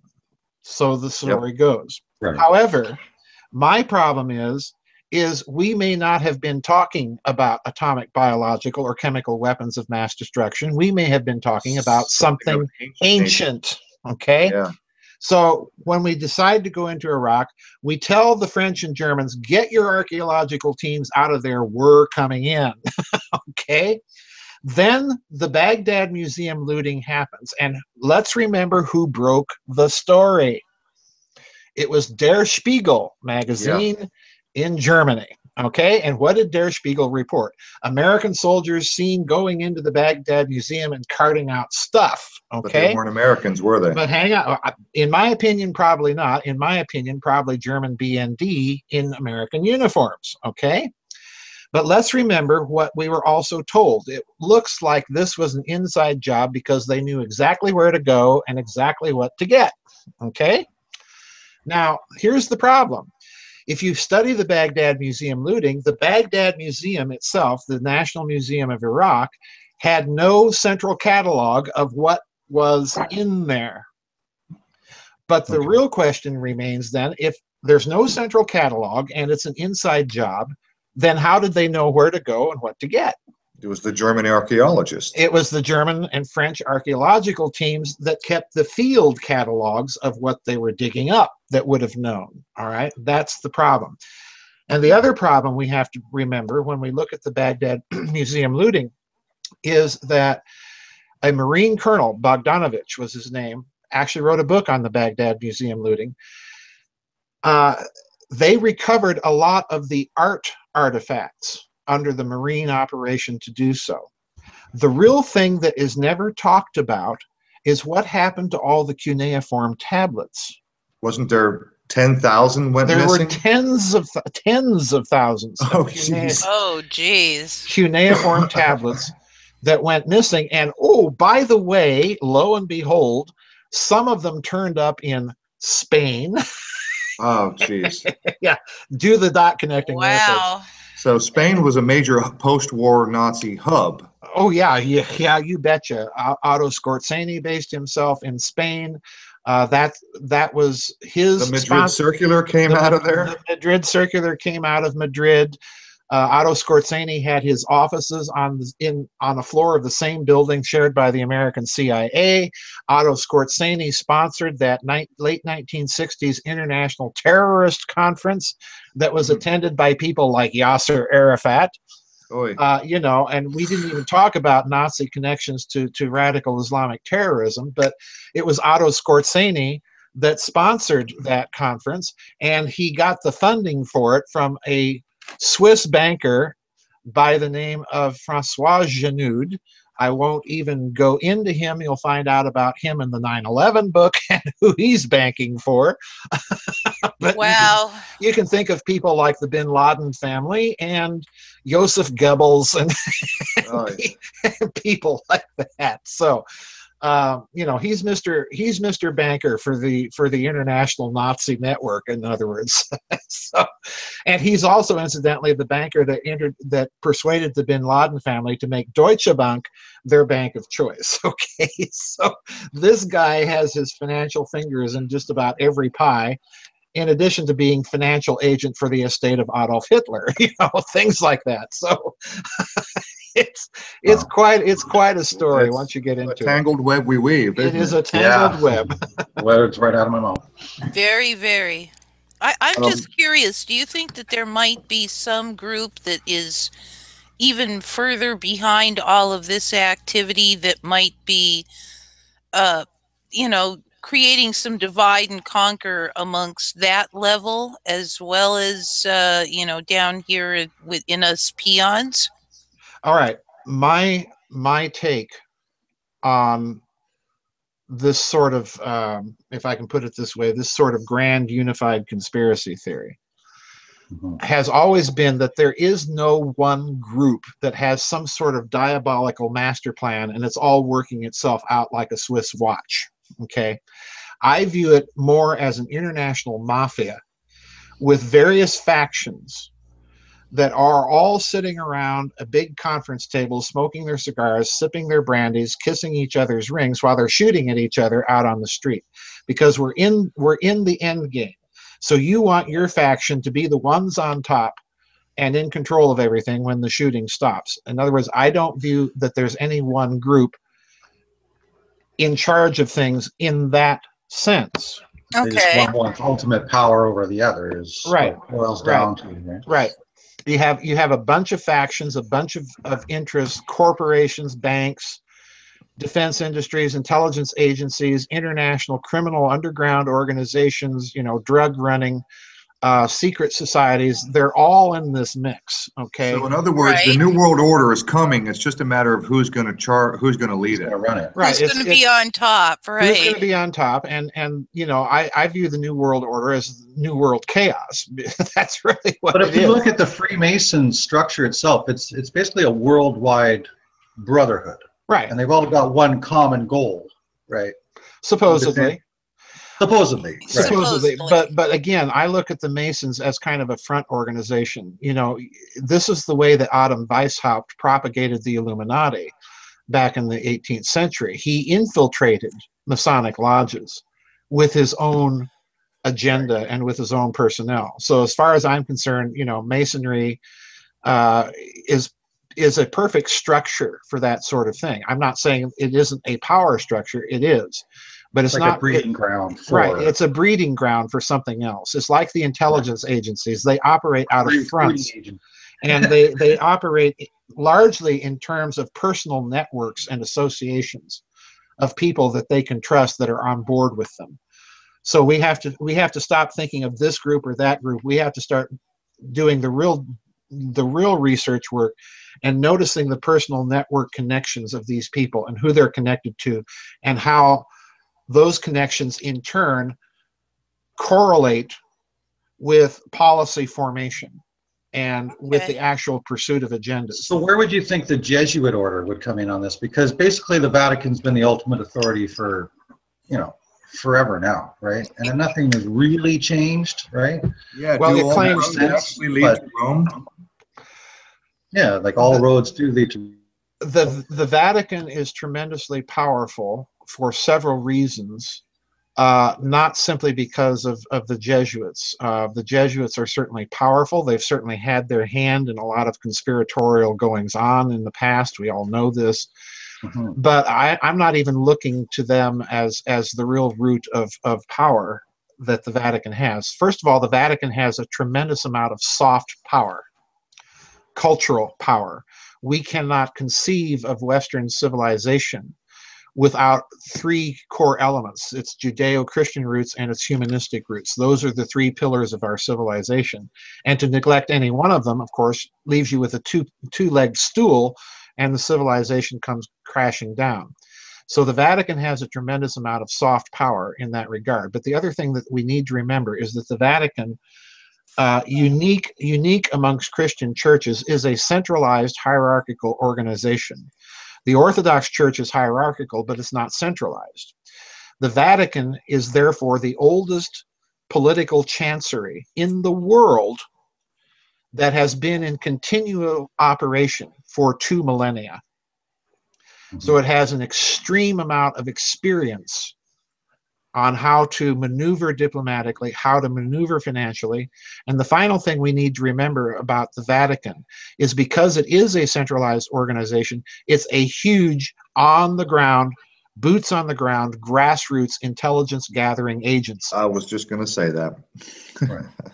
Absolutely. Absolutely. Yep. Within the three Okay, Trinity cities, right? So it's All right. Since we're on the subject of strange stuff, let's shift to Antarctica. Okay. Now, Buzz Aldrin made a trip to Antarctica. Yeah. For some reason, I don't remember how old he is, 86 or something like that. Right. And apparently he was evacuated for medical reasons. That's the Right. story that we're told. Right. A part of the story that we're told is that Buzz Aldrin warns that there's some evil in Antarctica. Recently, Yeah. John Kerry made a visit to Antarctica. Right. And as you pointed out in one of your news and views, that the Patriarch of Moscow, which is the head of the Russian Orthodox Church, made a visit down to Antarctica. What the hell is going on in Antarctica? Yeah, really. Okay, look at all the strange people you have associated with Antarctica. You've mentioned 3 of them: Buzz Aldrin, an Apollo lunar astronaut, the Patriarch of Moscow, the senior diplomat of the United States, who takes time off during a diplomatic junket around the world to fly south to Antarctica, so the story we're told, to study Right first in the middle of the election, no less. right in the middle of the election, to go down there and personally study climate change data because Secretary Kerry has an interest in climate change. Well, you know, come on, guys. You know, he's the Secretary of State, for crying out loud. He can pick up the phone at Foggy Bottom in Washington, D.C. and have all the climate change data he could ever imagine placed right on his desk with nice, neat, tidy summaries by analysts. He doesn't need to fly there in the middle of a diplomatic junket, okay? Right. No. So that's, you know, that raises my suspicion meter into the red zone. But let's look at some other visitors to Antarctica. Prince Harry of Great Britain, Right. King Juan Carlos of Spain. You know, Wow. yeah, Yeah. All these people. yeah, we've had a whole list of people. We're told that the Patriarch of Moscow, Kirill III, went down there to bless. I'm getting feedback again, guys. It'll stop. Went down there to Antarctica to bless the Orthodox chapel there. Well, I'm thinking, you know, I'm Eastern Orthodox. I know enough about Orthodox practice to know that any bishop can go down there and bless the snow. And bless the snow and bless the Hitler chapel. went down. Hitler took secret missions down there too. Right, we don't need to haul the Patriarch of Moscow down there to bless a chapel, you know, especially after he just came from a meeting with Pope Francis I. You know, so there is something going on. But let's look at other people connected with Antarctica. In 1938, the Nazis sponsored an expedition to Antarctica. They flew Admiral Richard Byrd over from the United States to brief them on the conditions and so on that they'd find. And they go down to Antarctica. They fly airplanes over the part of Antarctica that they were claiming, dropping little flags with swastikas on it and claiming it for the greater glory of the Third Reich, doing photo reconnaissance of Antarctica, where supposedly they discovered vast amounts of the continent were not under snow and being fed by warm underwater lakes and so on and so forth. And then they make a beeline back to Germany in April of 1939, following this crazy zigzag course all the way up from Antarctica through the Atlantic Ocean.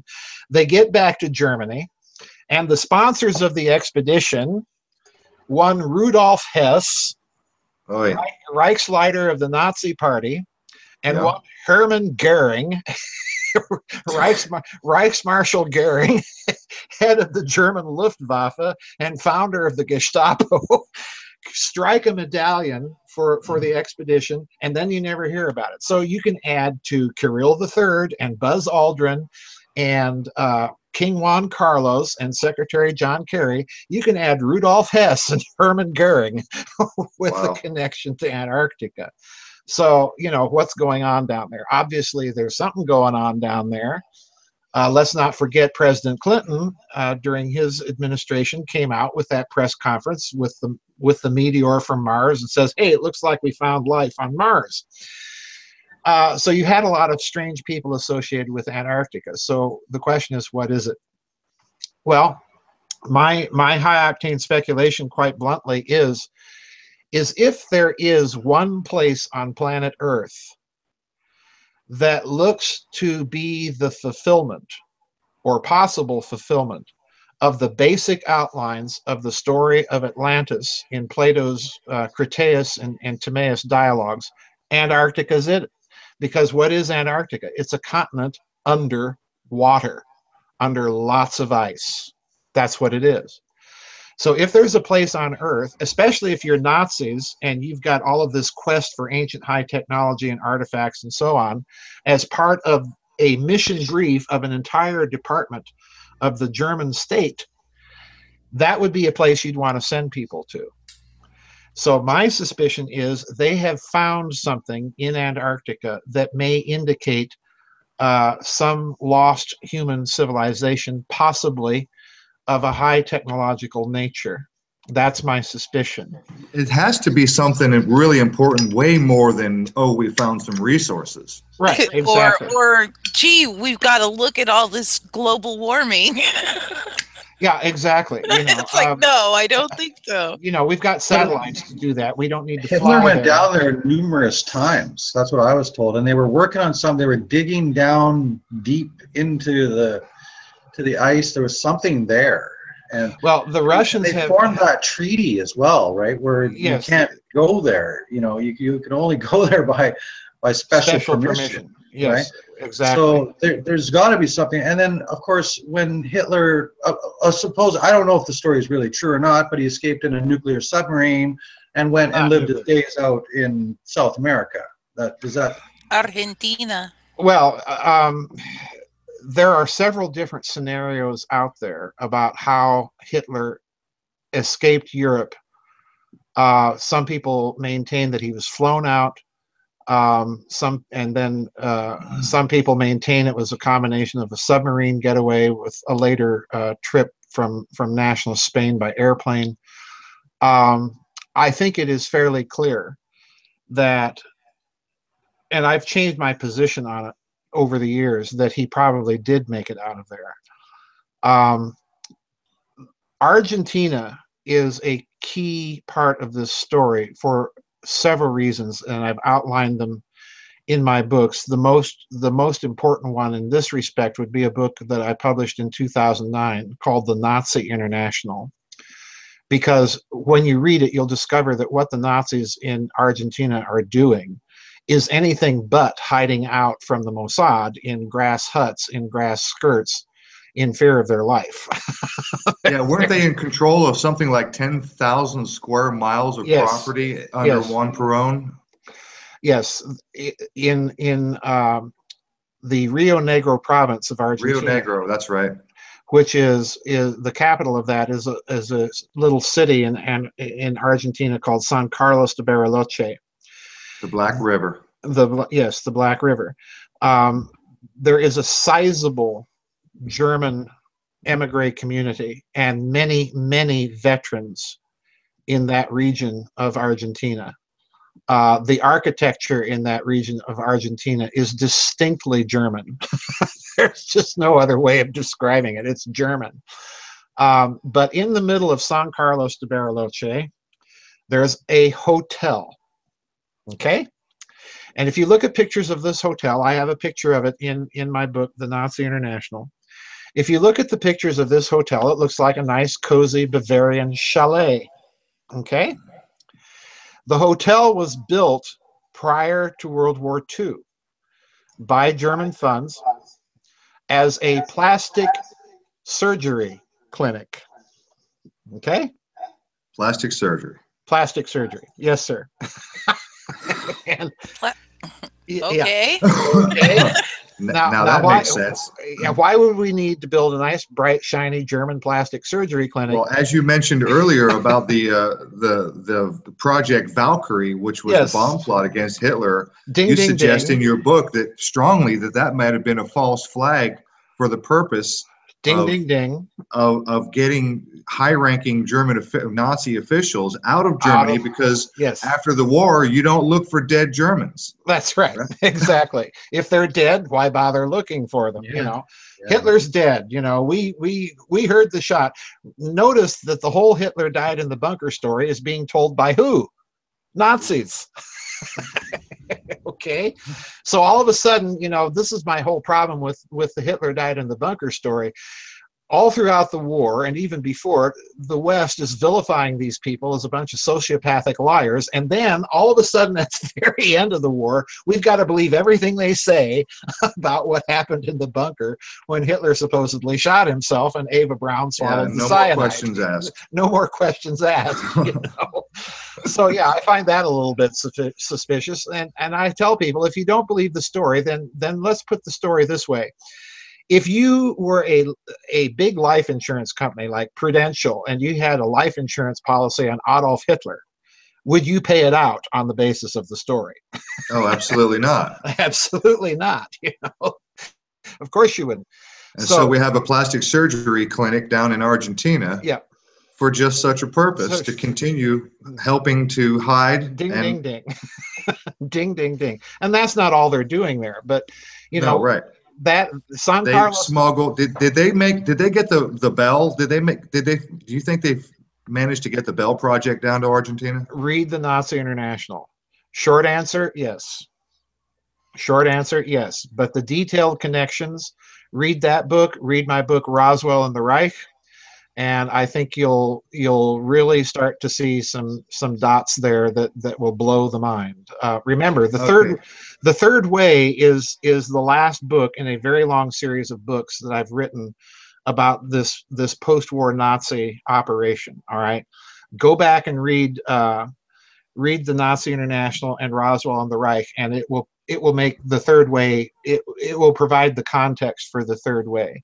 Okay, I got you. But let's put it this way: isn't it interesting that several American presidents have made visits to San Carlos de Bariloche? Okay, including Jimmy Carter, including Barack Obama last year when he went down. Not the humanitarian Jimmy Carter. Not the humanitarian, yes, Jimmy Carter. And there's even a story that the Argentines tell you that even Dwight Eisenhower visited there in 1954. So Didn't Barack Obama make a trip down there? Yeah, I just said he just went down there. Yeah, he did. And who did he took with him? It was a bunch of NASA scientists? NASA people, yes. Yeah. Golly. Wow. And now we have. I told you guys this is a big story. Yep. Okay, we're up on our second break, fellas, and I'm going to play one more song from Juxtapose. This is 2 minutes and 37 seconds long. And one more time, give me just a moment because I want to, oops, sorry. I need to do a screen share. I want to make sure he gets credit for it. And so everybody has something to look at. And give me just a moment, please.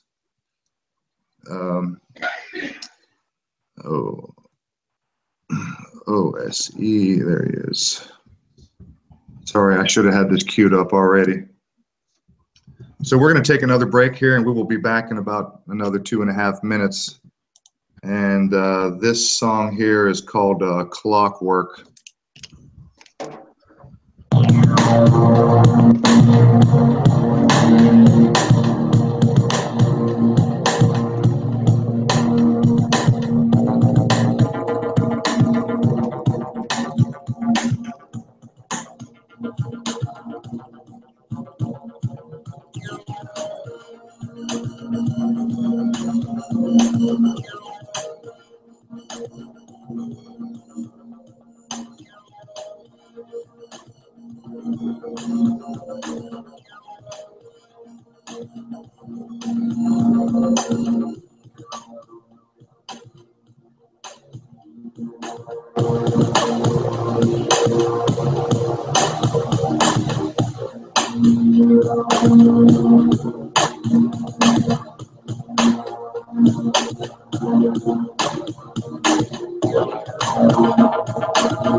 And we're back one more time with Dr. Joseph Farrell.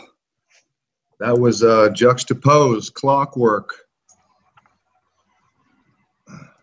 And I'm going to undo the screen share and get back to where we were. All right. So, all right, we were discussing Antarctica. We were discussing the Nazis and all kinds of weird stuff. Joseph, you have mentioned Richard Hoagland on a few occasions, Right. and I just wanted to mention this to you and just get your thoughts or comments.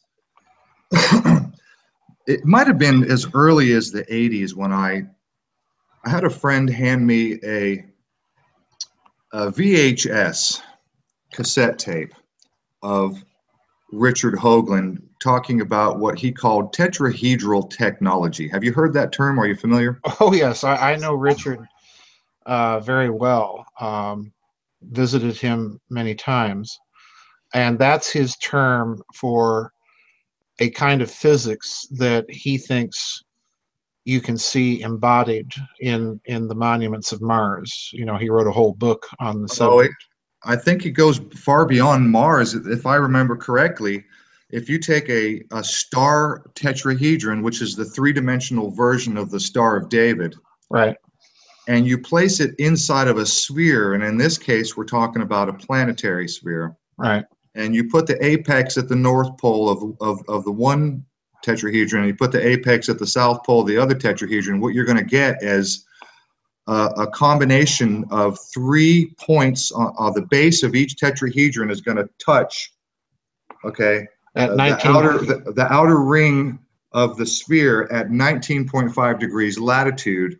And Right. at those locations, you're going to get all kinds of strange anomalous energy upwellings, Right. such as, first of all, on Earth, we have the Great Pyramid of Giza.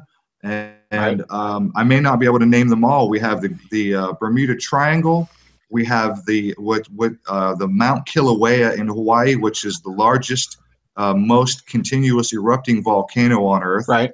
Now this translates to Mars, where they find Cydonia. They found Mount forgive me, Olympus Mons. That's correct, Olympus Mons. And then it translates even further as on Jupiter. The Great Red Spot of Jupiter is located at 19.5, and most people don't know this, but also on the planet Uranus, there's a blue spot which is also located at 19.5 Right. latitude. Yep. Right. And you also you have another signature on the planet Saturn at the North Pole of Saturn with the hexagonal. The hexagon. Right. Which if you Right. ortho rotate two tetrahedra on the axis of rotation and circumscribe them in a sphere, the equator is going to give you a perfect hexagonal shape around that axis of rotation. So yeah, there appears to be something to it. Mr. Hoagland has also pointed out, I believe in his lecture at the United Nations, if I remember correctly, that a lot of the physics behind string theory is tetrahedral in nature. I don't know exactly where he got that, because he didn't say in the address he gave there at the UN. But yeah, he's been pressing that for a number of years. That's remarkably interesting, particularly since you are a researcher and very familiar with the Giza pyramids. Right, right. My first three, or actually my first two books in this alternative field were about the Great Pyramid at Giza, and I should stress exclusively about the Great Pyramid of Giza, with a kind of passing reference to the other pyramids that are there. I pointed out, based on some research of some researchers in Canada that I don't remember their names off the top of my head, that if you run an axis of rotation through the apex of the Great Pyramid and then rotate the whole complex through 120 and then 240 degrees, again, you will find an outline of the Mogan David, of the Star of David, when you rotate it in that fashion. So it does appear that the complex itself is laid out very, very deliberately, very geometrically, on a very well thought out plan. The trick that most people miss is that it's a plan that's designed to be a representation of a rotation group, as mathematicians would call it. So it is very, very weird. I'm curious about I can't remember his name now, but he says that the layout at Giza is more a representation of Cygnus than of Orion. Do you know anything about that? Yeah, I can't place the researcher's name either, but this has been another aspect of Giza research going really all the way back to the Napoleonic era with Napoleon's invasion of Egypt. This was picked up by Stettinius, the Italian metrology researcher. Peter Tompkins published his book on the Great Pyramid. There are, let's put it this way, there are layered geometric properties at Giza. The tetrahedral Star of David thing, rotation group being only one of them. The other one is the presence within the compound there of a representation physically of the Fibonacci spiral. There is a representation of, some people think, the three stars of the belt of Orion with the three main pyramids there. Right, So yeah, right, yeah. Right. There are all these very, very deliberate geometric properties, not only to the Great Pyramid itself, but to the whole compound. Right. That clearly, the real question that I think Egyptology has never really explained adequately is, why do you need all that to bury a pharaoh? Really? Now, sorry if I cut in. Speaking on that, like, they weren't tombs. I'm with my understanding now, they were actually conductors, or like antennas. And you mentioned in an interview you had with Dark Journalists, you mentioned a shell of a machine. Right? Yes. And they found, in the past, they found burn marks throughout that passageway that goes the through Grand the Gallery. pyramid Yes. itself. Yes. They found some unusual looking black marks along the walls, things like that. I've been looking into all this, and it basically, I've come to the conclusion that this was a power antenna. These were antennas conducting electricity. When you look at things like the Baghdad battery and things like that, they had this technology back then. And these were used for that. Let me interject. I know exactly where you're going. There was an engineer. I've met him. We've talked together many times. We've even presented at conferences together, by the name of Christopher Dunn, that wrote a book toward the end of the 1990s called The Giza Power Plant. And he went in and looked at the Great Pyramid simply from the standpoint of an engineer, and came to the conclusion this is a machine of some sort. And the obvious thing is given away by the title of his book. It's for the production of power. Mm-hmm. In my opinion, and my three books are probably, those three books on the Giza Pyramid, the Great Pyramid, are the most wild hypothesis that I've proposed in any of my books. I think it was a weapon, and I think it was a weapon of mass destruction at that. So in other words, whatever the power output there was, it was not simply electrical. But it is very interesting when you look at the Great Pyramid. Number one, it is in resonance with the Schumann resonance of the Earth. Number two, It sits on 4 sockets. And most people don't know this. It sits on 4 sockets that allow the structure to constantly move and place all that granite and limestone under constant stress. And of course, granite and limestone are quartz-bearing rocks. Right. And it's a piezoelectric stress machine is what it is. And in turn, the other problem that you have to bear in mind, and that I talk about in the second of the Pyramid books, is that the Soviet Union, most people do not know this, the Soviet Union during the 1960s and 70s had a very top secret research project into pyramid power. They actually built fiberglass pyramids, which are kind of a tourist attraction now in Russia, but they built these big fiberglass pyramids outside of Russia. And in their studies of pyramid, Moscow, outside Moscow, yes, thank you. In their studies of pyramids, they came to a conclusion about pyramid structures, the basic geometrical shape of pyramids. Flat pyramids, in their estimation, are collectors. They don't radiate energy, they collect it. Tall, pointy pyramids, like an obelisk, are antennae because they radiate power. The Great Pyramid is exactly between the two.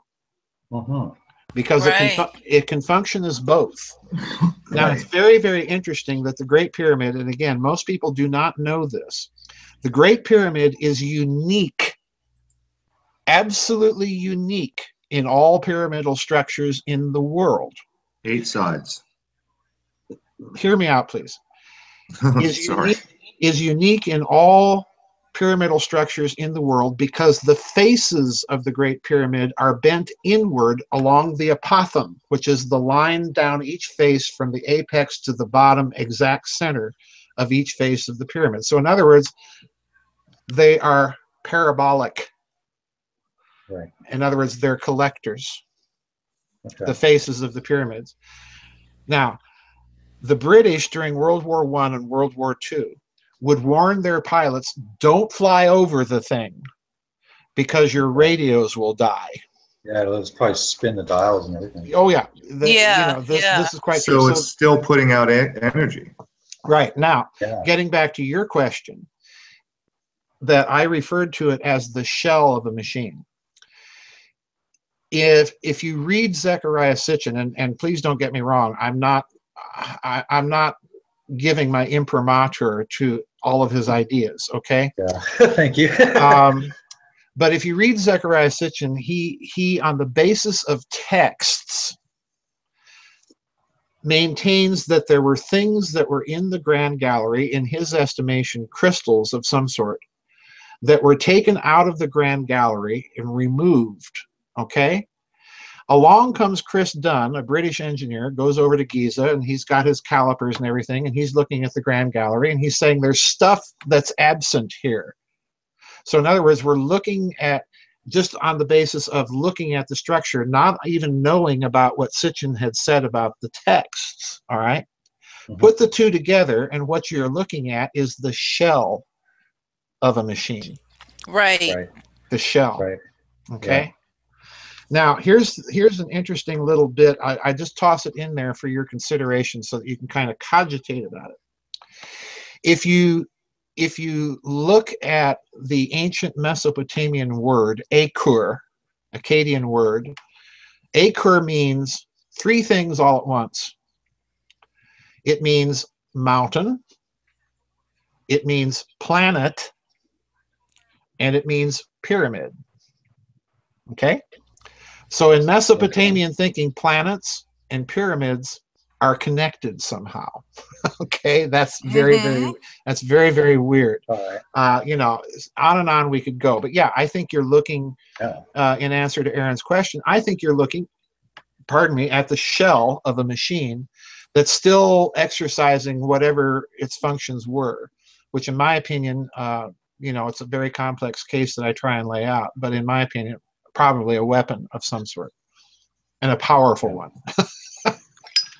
Yeah, on a planetary scale, no doubt. Yep. Now, curiously, with all, and I'm not a scholarly researcher. I'm an amateur, like my colleagues here. We're so am I. I. Join the club. It just seems that it doesn't matter what subject I look into, right, Joseph.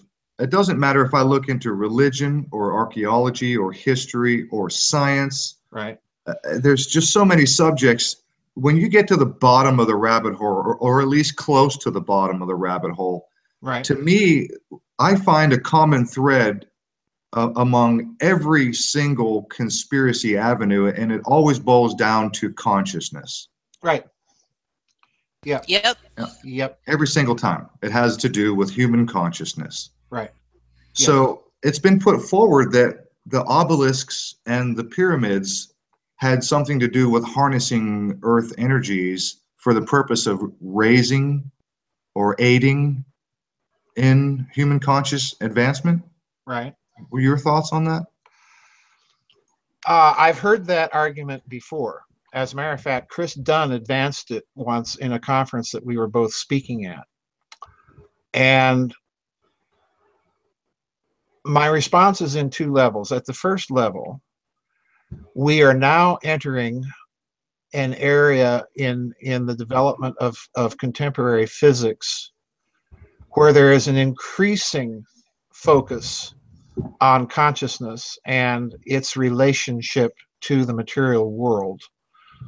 Go out and examine the works of Dr. William Tiller from the University of California, for example. He's done experiments in this area, and they're quite astounding when you read them, what he's done. So on one level, yes, if the Great Pyramid was a sophisticated machine, a product of a high technology, of a high civilization that's long lost, and if we're only beginning to recover some aspects of that science, then it would stand to reason that somehow consciousness was involved. But as to the actual assertion that it was designed to raise consciousness and so on and so forth, I would demur from that conclusion for the very simple reason that that area of the world is one of the bloodiest in human history. So if anything, if there is a consciousness effect from it, it seems to be affecting things very adversely, which would stand very much in line with my hypothesis that it was created as a weapon. Now, that said, there's something else that I get at in my book, The Cosmic War, when I look at all these ancient texts, because it seems very clear that if you look at those texts, at least it was clear to me, that whatever the ancient high technology of the gods was that those texts were talking about, one thing stands out very clear. It is only in close physical proximity or actual physical contact with the gods who wield these terrible instruments of mass destruction that those technologies work. In other words, it appears to me like there's some sort of biometric activation for those technologies, be it DNA, the right retina scan, what have you.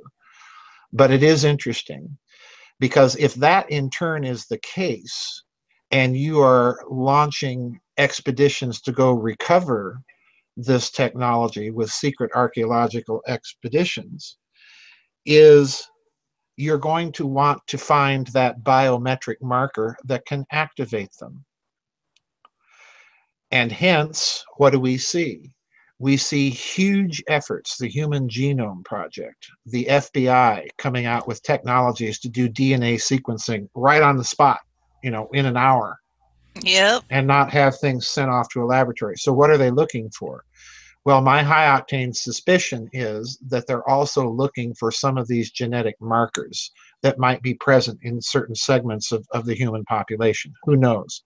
But that is one thing that does emerge from some of those ancient texts, that there's some sort of possible, in my opinion, some sort of possible biometric activation of these things. Now, you mentioned the Schumann resonance and how it relates to the Great Pyramid. Right. Would it be safe for me to assume that you're familiar with the science of cymatics? Yes. Okay. Considering the Schumann resonance and the human consciousness that's present on Earth, having some effect on our physiology and our consciousness together simultaneously. Right. And I also eventually, before this last hour is up, we've got nearly a little bit more than a half hour to go. I also want to touch on CERN before we close this out, because I know that you're somewhat, not to put it in a pun form, but you're concerned with CERN and with some of the things that they're doing, and you've got some speculation that there's quite possibly a sinister or at least a secondary operation going on that may actually have to do with human development, human consciousness, human biology. Well, not necessarily so much human consciousness or biology. Let's roll the tape back here just a bit and go back to my first level response to your previous question. Is there a physics of consciousness? I definitely think so. I think all the indications are there that serious scientists have begun to investigate this and explore it, and even to conduct proof of concept experiments with it. There's no doubt in my mind that this has been going on. It's been going on for a long time. My suspicion is, in addressing the question you've posed now, that consciousness has an effect on the material world, and that if you have a group consciousness effect, in other words, a group of people agreeing on a specific intentionality, in other words, creating a coherent field of conscious intent. This is what Dr. Tiller's experiments are all about, that has a group multiplier effect. Similar to the 100 monkey theory? Yes, right.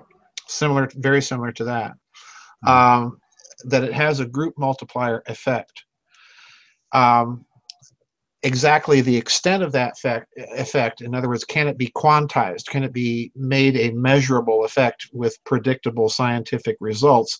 Remains to be seen, although Tiller's work does strongly suggest this. All right.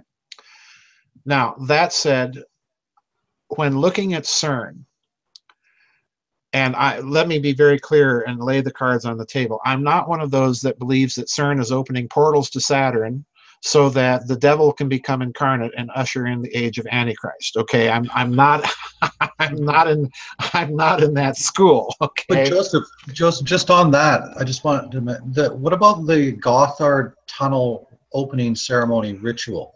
Okay. Because that shows us that they're opening a portal. Well, yeah, they're opening a portal, but you can't leap from that to physics conclusions. That's my problem. Certainly, right. CERN has surrounded itself with a lot of occult symbology. Certainly, I'm not disputing that. Shiva and the whole thing. Yeah, right.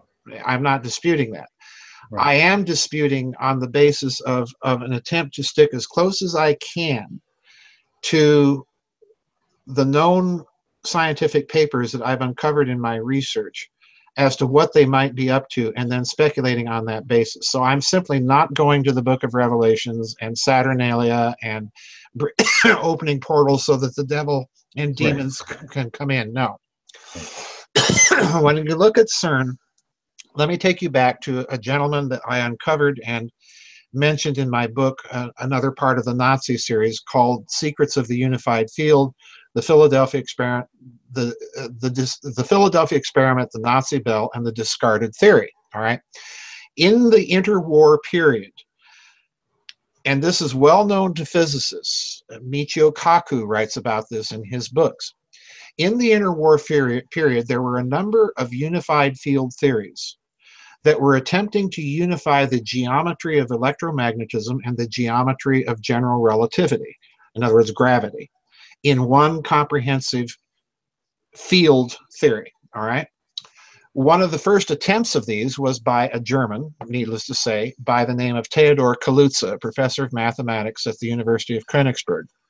There were other attempts, Václav Hlavaty, the Hungarian physicist. Everybody was doing this. Albert Einstein was publishing papers in Mathematische Annalen on his attempts to create unified field theories. All right.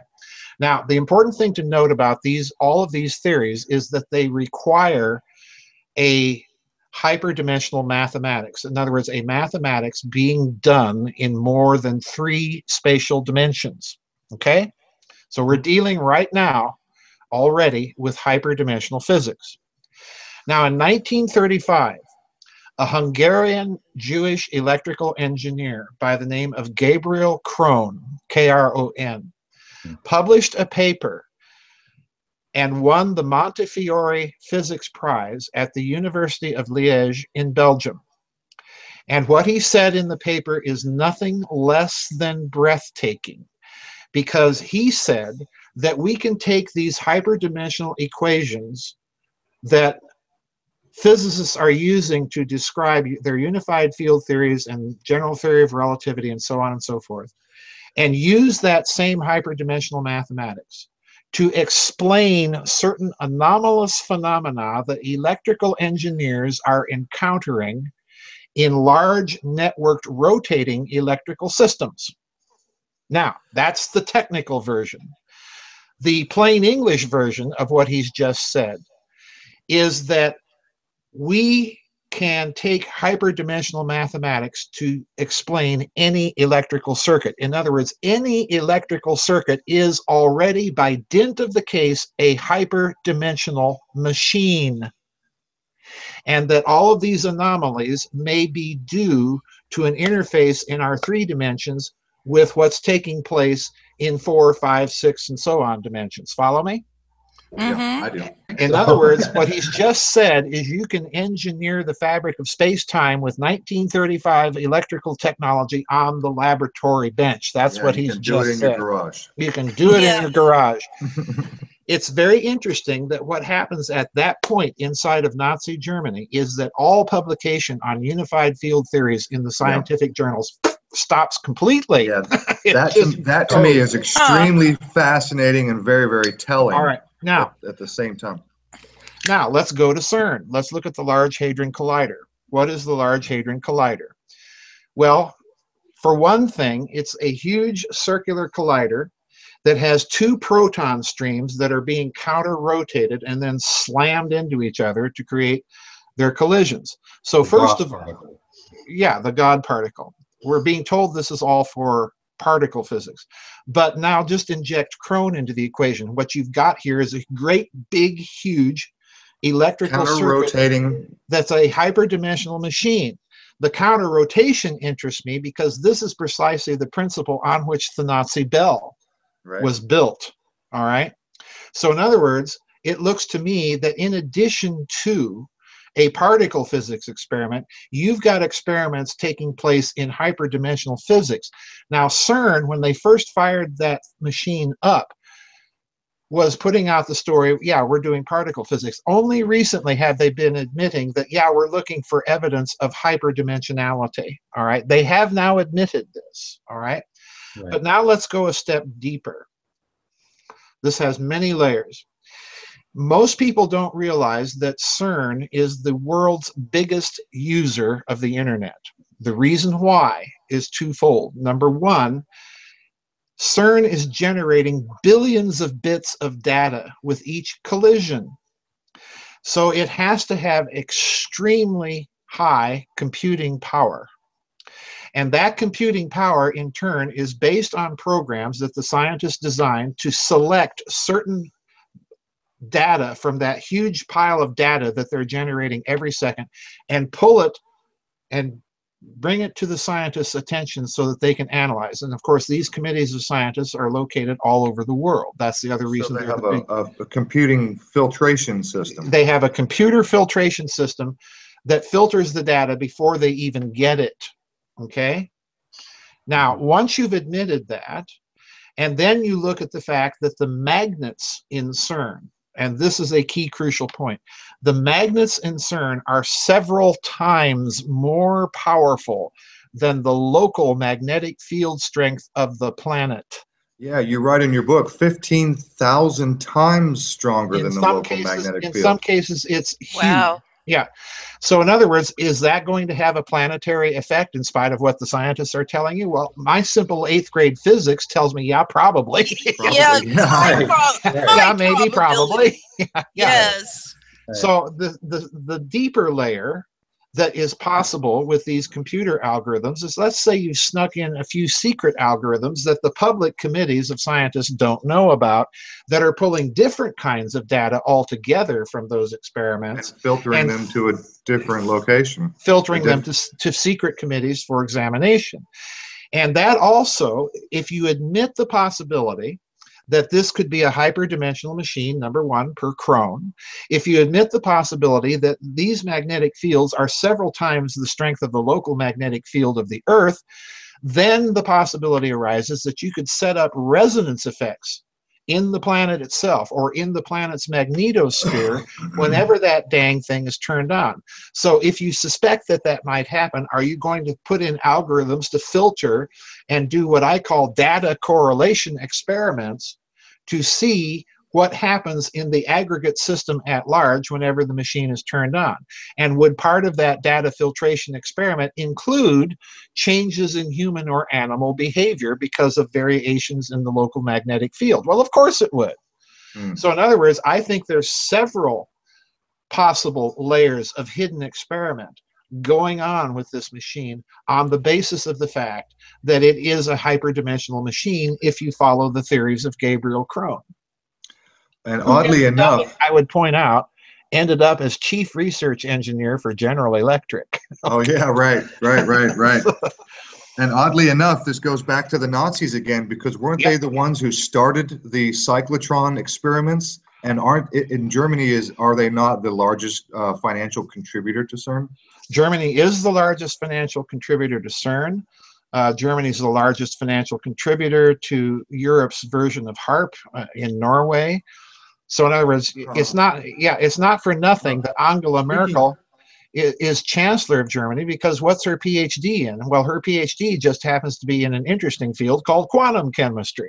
So, oh yeah, that's right. That's right. Yeah, we've got a nuclear physicist as the Chancellor of Germany. And speaking of Norway's HARP experiments, I'm holding in my hand I think this is your most recent book, Hidden Finance, Road Networks, and Secret Sorcery. Right. Is that your most recent work here? Yes, it is. On the cover of this book here, and I'll just hold it up. Is that not the Norway spiral we saw when Obama visited Norway? Is that what that is? That is the Norway spiral. And as Richard Hoagland pointed out, the Russians were doing an ICBM missile test in the Arctic when that spiral occurred. And gee golly, the Russian missile test failed. It went off kind of crazy haywire like a bottle rocket. And there were if you dig in the story back then, there were little accusations, let's say, hurling back and forth. And then a few weeks after that, Angela Merkel told the United States, we don't need your missile defense system. Oh boy! Wow. Wow. And so did Obama go to get a demonstration? Is that what you think? I don't know. I don't know. It could be. I don't know. But let's remember that when the Soviet Union was in the process of collapsing, there were a number of earthquakes in the Soviet Union, big ones, located in Georgia, which is where the then Soviet Foreign Minister Edvard Shevardnadze hailed from. And, I just thought, gee, isn't that interesting? Soviet Union has massive earthquakes. German reunification is underway. And, to me, it's just a little suspicious. Yeah. Okay. Yeah. In your book, The Third Way, I'm sorry, Amy, were you going to say something? No, I just was agreeing. Okay. All right, now I want to jump backwards again. In your book, The Third Way, you speak about the Rapallo principle, or the Rapallo principle, right, which was Germany's or the Nazis' plan to subvert the Morgenthau plan to deindustrialize, where they were creating industrial plants in the. Well, you're confusing two things. I know what you're talking about. The Rapallo principle is what I call the secret provisions, and this was not the Nazis that did this. The Rapallo Treaty was signed in 1922 between Germany and the Soviet Union. And in the treaty, Hans von Seeckt, the chief of the German General Staff, wanted a secret codicil put into that treaty. And the secret codicil was that Germany would, in return for building big industrial plant inside of the Soviet Union, that Germany in turn would have access to all of the weapons that they were forbidden under the Treaty of Versailles to train with. So in other words, the Germans were training with tanks and dive bombers and aircraft and heavy artillery inside the Soviet Union, away from the prying eyes of the Allied attachés that were going around to make sure that Germany was keeping the treaty. So in other words, Germany was already rearming long before Hitler. That's the Rapallo principle. Now, what I say in the book is that template becomes the very same template used after World War II by the post-war West German government when it farms out all of its highly classified defense projects in corporations outside of German soil. So in other words, let's put it this way, by the late 1960s, most people don't know this, but by the late 1960s, because of this policy and other things, the Germans have closed the entire nuclear fuel cycle. In other words, Germany, like Japan right now, could become a nuclear power in 4 weeks if they wanted to. And I'm not talking A bombs here, folks. I'm talking hydrogen bombs. And the Russians consistently, particularly under Gorbachev, were trying to sound the alarm bell that the Germans, by doing their rearmament on foreign soil and through corporate cutouts and so on, were becoming a major military power. And they even published and I mentioned this in the third way as well, Aaron, they even published a global strategic research.org published in, I think, 2009, 2010, a short article on the fact that the French had just tested their most recent submarine launched ballistic missile, which was built by the Germans, and which, incidentally, the Germans are building the 200 to 300 kiloton hydrogen bomb warheads for the missile for the French. So that Global Strategic Research is a Russian-sponsored, Russian-connected organization. So in other words, the Russians are saying, "Hey guys, the Germans have, done it again. They're a thermonuclear power, and they're just not telling everybody." Right. So, Right. It certainly is a story of strange bedfellows. Oh yeah, no kidding. And in fact, it reminds me of the Lend-Lease program where Yep. we were funneling uranium to Russia secretly, and then we were telling everybody in public that we just didn't have enough. And then who was it? Was it Bormann who snuck out of Germany with the submarine of 80 canisters of yellow cake? Yeah, and then all of a sudden we had all the uranium we needed. And yeah, that's a story that I go into in great detail in the Nazi International, how American, actually I begin the story all the way back with Reich of the Black Sun, when I examined the evidence that the German A-bomb program was actually successful and actually probably tested an A-bomb months before we did at the end of the war. I think the evidence now is almost compelling that this is the case, and that we've been sold yet another big whopping lie. And again, I never bought it.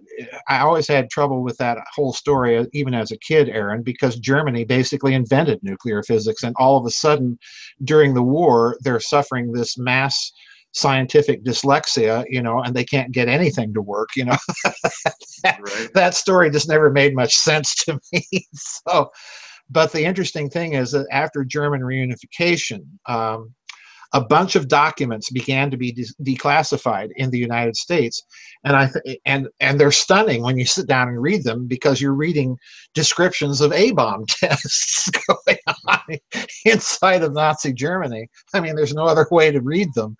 And, we get all these documents being declassified in the final days of the Bush administration.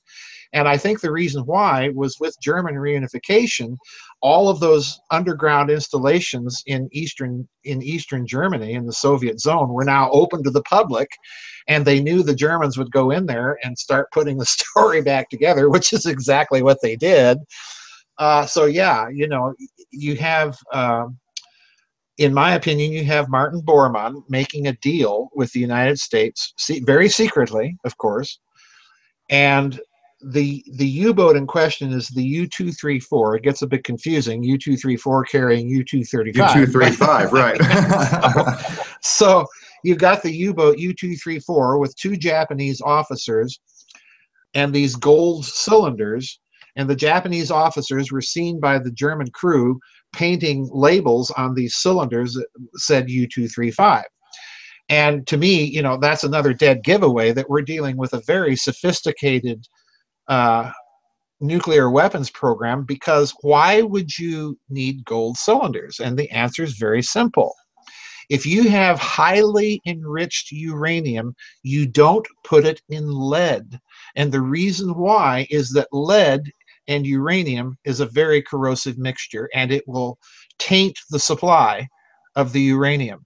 Gold, however, does not react to uranium. It can still shield like lead, but at the same time it preserves, it's inert, and it preserves the purity of the uranium. And that's an indicator that that uranium was in a highly enriched form. Okay, and that's the key. That's astonishing. Yep. And wasn't it IG Farben? Yep. That was the plant, literally, yes, that was just outside of the concentration camp Auschwitz, in the town of Auschwitz. All right. I detail that whole story. I want you to tell that story before we close the last hour out here. I detail that story in the book Reich of the Black Sun that kicks off the whole Nazi series. IG Farben built. The story is that IG Farben built an enormous synthetic rubber, a Buna plant at Auschwitz, and funded it themselves to the tune of 900 million Reichsmarks. In other words, about $2 billion. Okay, an enormous, wow. Enormous. More than you need to make synthetic rubber. Yeah, and here's the real clinker. They didn't make any rubber. They didn't make any rubber. You know, the story was the whole plant was a big, huge failure. Now, folks, IG Farben held the patent on synthetic rubber. They swapped it for Standard Oil's synthetic gasoline patent, okay? So in other words, IG Farben, we're talking about the most sophisticated chemicals company in the world, all right, that can't make an ounce of synthetic rubber for 900 million Reichsmarks and 4 years of operation. Okay. So there's a little problem with this story. And the other problem with the story is this plant is so huge that it's using more electricity on a day-to-day basis than the entire city of Berlin. So, you know, this is a huge failure, folks. Well, obviously, I think we're dealing with a cover story. Right. And if you look at the cover story very carefully, you would need that amount of electricity if you have a big, huge Oak Ridge, Tennessee-sized uranium isotope enrichment plant, okay? On top of this, at the farm hall transcripts, where the German scientists, nuclear scientists, were taken to Great Britain and their conversations were secretly recorded by British intelligence. If you look at the farm hall transcripts, a German physicist, a nuclear chemist by the name of Paul Hartek, as the Germans are sitting around debating how did the Allies get the atomic bomb, you know, well, they had lots of labor. And Hartek interrupts at that point in the conversation, and he said, you don't need 10,000 men for that. You only need 10. Wow. I was amazed at what I saw at IG, meaning IG Farben. So in other words, he's describing a nuclear enrichment process that only required 10 people to run. And I'm thinking, are efficient. Well, no, it's got nothing to do with efficiency. It's got everything to do with a way of enriching isotope that gives you extremely high purity of the enriched isotope, and that would have been within the realm of science possible back then, because one of the key problems that scientists have to explain, and they will admit it if you press them on it, is why did it take so dang long to invent the laser? The science for it was available in the 1930s. And the way of enriching isotopes that I'm talking about is laser isotope enrichment. A chemical laser, what's IG Farben's specialty? Chemicals. Chemicals. A chemical laser that you can tune within a few angstroms to be resonant to the specific isotope that you want to extract, and you create a free electron chemical tunable laser, all right? You charge the laser and you shoot the laser between two electrical plates through the isotope that you want, and you gather all the isotope that you want on one of those electrical plates.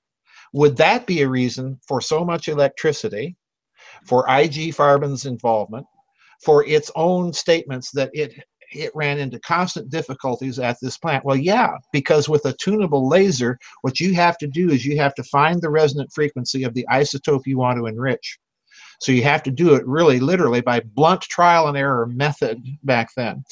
Now, the other problem that we have with the German nuclear program, and again, the Allied legend does not deal adequately with this. By the end of the war, over 600 tons, T with a T, tons of enriched isotope in the Nazi stockpile goes completely missing. In other words, they were enriching isotopes on an enormous scale that dwarfs anything we were doing in this country. Seriously. And doing it with a variety of technologies, including cyclotrons, just like we were doing over here. You know, they had all of these technologies, and they were probably using them to create the feedstock for their isotope enrichment programs, the last stage of which I think was probably this chemical laser isotope enrichment to create the final needed purity in the feedstock. So they had enormous resources, and let's not forget something else. Since the IG Farben plant, the so-called synthetic rubber plant, was located at Auschwitz, what are they doing? Well, number one, they're using the inmates of the camp as human shields to preserve it from Allied and Soviet bombing, number one. And number two, they don't have to be as concerned as we do in our program of having to protect the laborers in the equipment. You know, they've got an endless supply of cannon fodder that, you know, they can expose to all sorts of radiation, and when they get sick and die, just bring in another few thousand. So in other words, the program that they were running was absolutely gigantic, huge. And I think this is the reason that people say that Adolf Hitler was nuts when he declared war on the United States, as his armies are freezing to death outside of Moscow. What they're forgetting is that Adolf Hitler knows things and knows what they're up to. Yes. And, you know, he's taking the gamble. We're going to get there before, you know, those people over there are going to get there.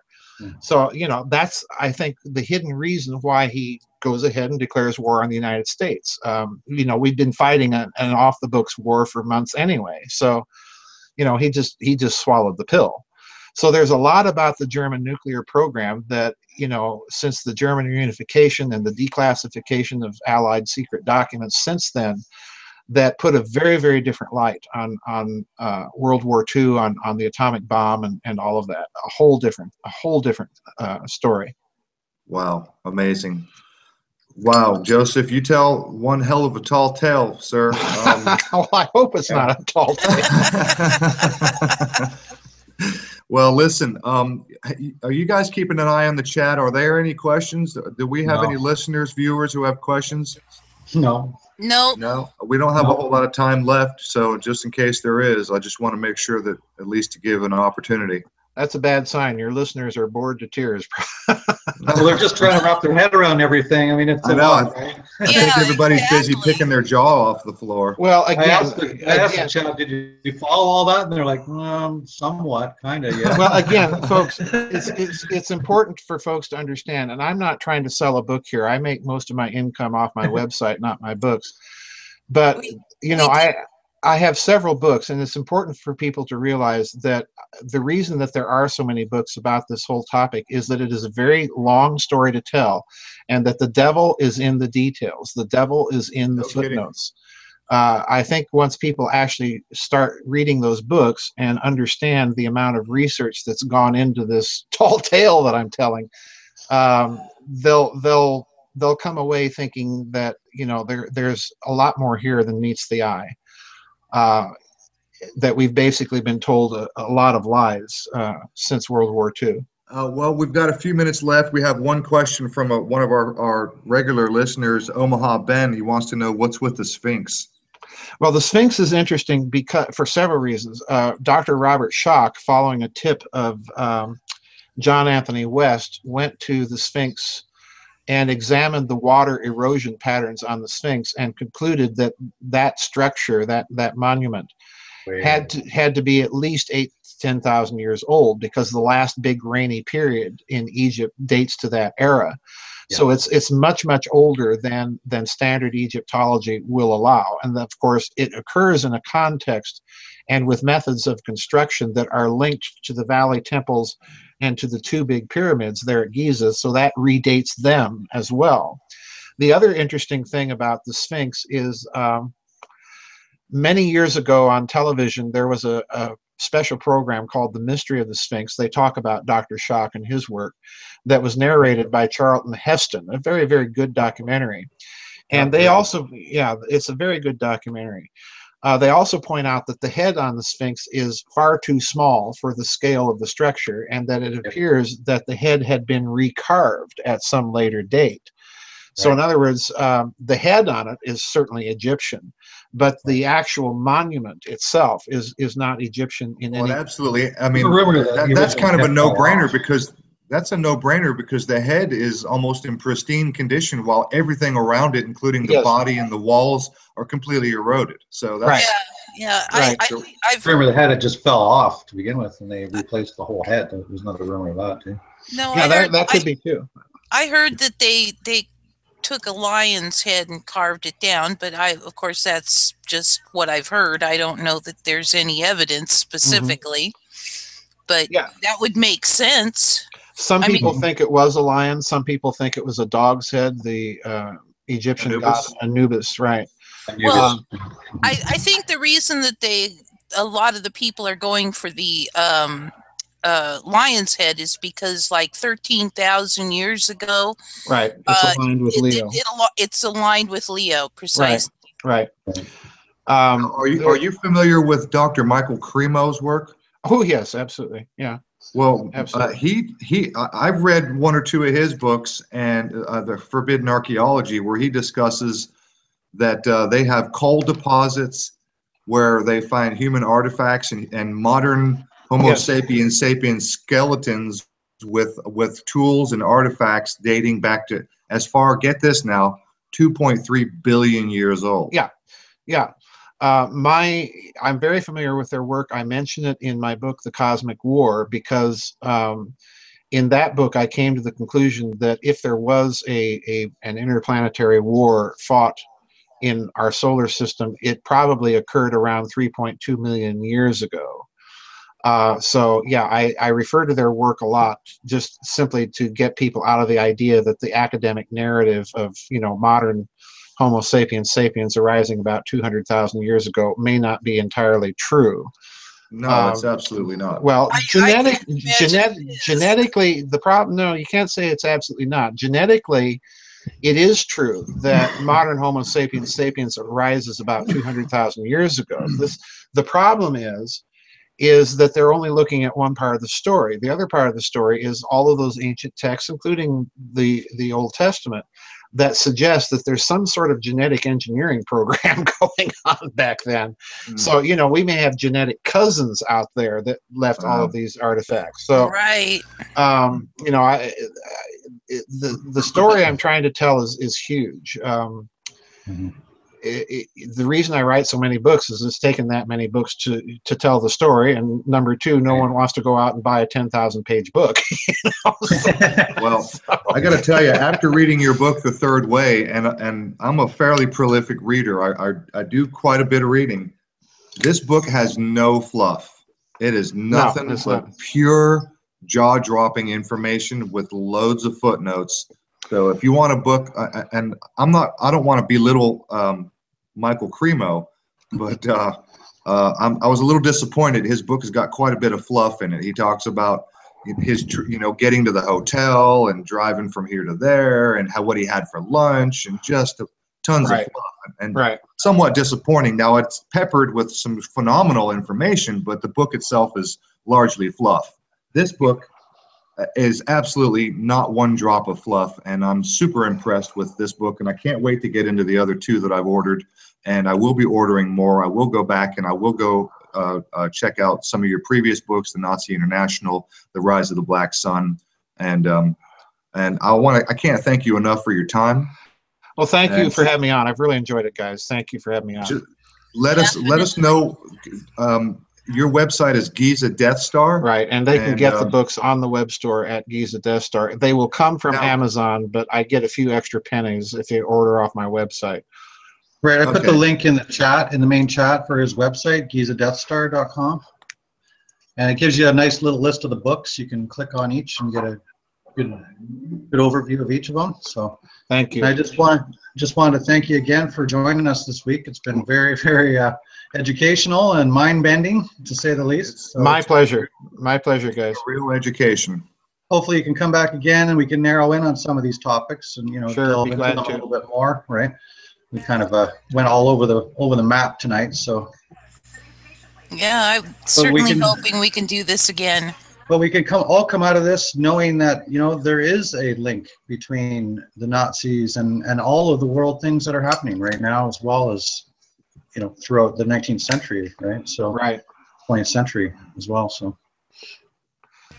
Yep. Well, Dr. Farrell, thank you again, and it's been an absolute pleasure. I absolutely cannot wait to get you back to go a little bit deeper. We'll try not to be all over the place. We'll try to narrow it down and go a little deeper into one or two subjects. And at your earliest convenience, I absolutely cannot wait to speak to you again, and I just can't thank you enough. Well, thank you for having me on, guys. Now, I'm going to go ahead and play our little outro here, and you feel free to hang up. We are going to hang around a few minutes and talk to our viewers. I'll probably hang around for a few minutes and then click out. Okay, well, I'm going to go ahead and hit our outro, and then we'll just go do a few minutes of overtime, all right?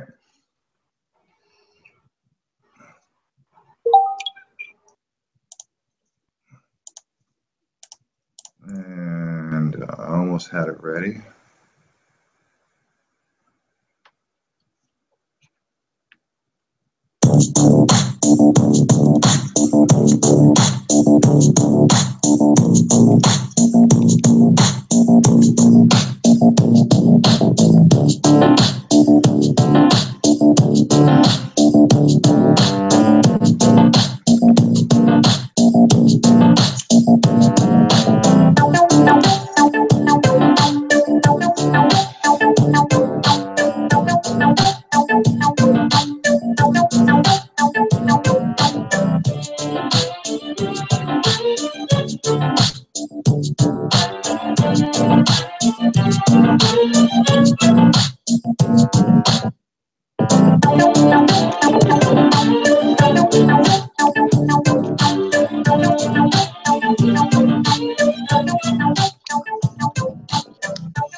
All right, there's our fantastic outro that doesn't seem to work very good when we start the show.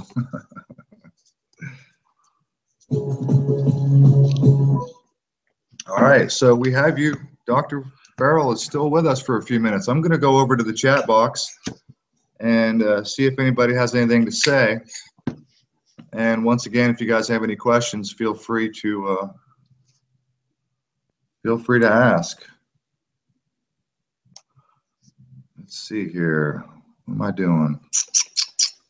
Where did my chat box go? There it is.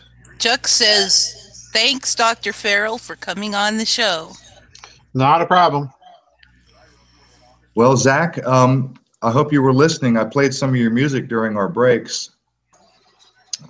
I wasn't watching the chat box, buddy. I had 10 pages worth of notes I was trying to focus on and keep my brain on the conversation. Omaha Ben is with us. I want to thank everybody for their contributions. Omaha Ben, Juxtapose. We had Trinidadi Landis, who actually left me a message earlier that they were very anxious about the show. Franco is usually with us. Thanks, Franco, for being here. Gandalf the White made an appearance. Hey, Gandalf.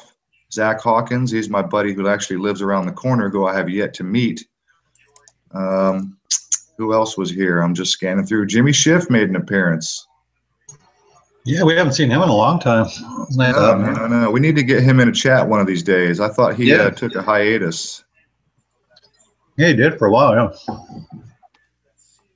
Haven't seen him for a long time. All right. Well, we still got 10 people watching. If you guys got any questions, if you have any comments for our guest, put them out now. I can't tell you how much longer Joseph's going to be around. Probably about 10, 15 minutes. Okay. I have a question, if I may. Mm-hmm. Certainly. Have you heard of subquantum kinetics? Yes, Dr. Paul Laviolette. Mm-hmm. Yes. Okay. I was just curious what your thoughts on his work were. I like Dr. Laviolette's work for a lot of reasons. Number one, particularly in subquantum kinetics, because he's pointing out that there is no such thing as a closed physical system. All physical systems are open. Right. And once you admit that possibility, then you're admitting the possibility of systems that have a coefficient of performance that's over unity. Now notice I said coefficient of performance that's over unity and not simply over unity. They're two very different things. But that's number one. Number two, I actually spoke with Dr. Laviolette in 2015 at the Secret Space Program Conference in Bastrop, Texas. And we had the opportunity actually to talk a bit. But he has also published another very, very important work that kind of is a, if you look at it carefully and compare it to subquantum kinetics, it's a book that's based on that type of thinking, and that's a book called The Secrets of Anti-Gravity Propulsion, an excellent book. I have that book, and in fact, have read it about 6 times. Yeah. Yeah, it's a wonderful book. I even have it up in my bookstore. I don't have books by very many people in my bookstore, so if it's there, it's recommended. That is a superb book, and he is a first-class thinker, and that's why I like his work. He's willing to examine very, very avant-garde notions. One of the other things that he stresses in subquantum kinetics is the idea of self-organizing systems. And he's not afraid to address it in a cosmological scale. So that's the other big plus in that book. So yeah, yep. I do like his work very much. Okay, I was just curious because I know that from his perspective, he's sort of brought things back to a Euclidean perspective, as opposed to the warped time and space and all of that stuff. Well, even there, you simply cannot escape the requirements of mathematics, that some of these things just have to be put in a higher dimensional form in order for them to work. This is also very clear from Gabriel Krone's work. And when you're dealing with those unified field theories, it's very important to remember that you are dealing with more than 3 spatial dimensions. So yeah, you can do a Euclidean approach, but I still think that by the nature of the case, you're forced back onto those higher dimensional mathematical. Yeah, no, I'm not saying that necessarily there isn't any higher dimensional. I'm just saying that you no longer have to have your curvature of space-time involved, right? As you do in the Einsteinian perspective, which. Well, there's a whole area of physics that lies outside the general relativity paradigm. If you go back to 1903, the famous British physicist E.T. Whittaker published a paper in Mathematische Annalen that basically is a breathtaking paper, but you can do this kind of higher dimensional stuff, and it's a paper that incidentally will work in quantum mechanics. In other words, what he's talking about can be made to be condign to some of the findings of quantum mechanics. So what we're dealing with, what I'm getting at here, is that we're dealing with the probable existence of an alternative physics. The difficulty is finding exactly what is the theoretical model that makes that physics work. And Dr. Laviolette is approaching things from the standpoint of systems kinetics. On the other hand, if you're Gabriel Krone, you're approaching things from the standpoint of a higher dimensional mathematics that can unify the geometries of electromagnetism, which is kind of a donut geometry, with Einstein's space warp curvature of space geometry. And that's tensor calculus, yes? Yes, tensor calculus is just simply a mathematical language. It takes off from linear algebra. So if you're familiar with matrix algebra, tensor calculus basically will take each of the entries in a matrix, and a whole equation can form one entry in that matrix. Follow me? So in other words, it's not just a coordinate system. You can have a matrix dealing with whole equations and using the tensor calculus to rotate from one arrangement of equations to another. Got it. Oh, interesting. Yeah. Okay. See, I never got into calculus. When I was tensor calculus is very different from calculus per se. I did get into trigonometry. I thought for a while when I was a young man in school that I wanted to be an electrical engineer. Mm-hmm. And I took a lot of electronics classes, and we had to learn a little bit of higher math, and we got into trigonometry, and I never went any further than that, but never got into the calculus end. If you want a basic kind of popular explanation of how tensor calculus works, I kind of talk about it very briefly in the first chapter of Secrets of the Unified Field, so that you can actually see what's going on when these scientists are coming out with their unified field theories, what tensor calculus actually does. Basically, tensor calculus maps from one coordinate system to another. And the basis of it is usually those mappings are from a system to another system that's been rotated.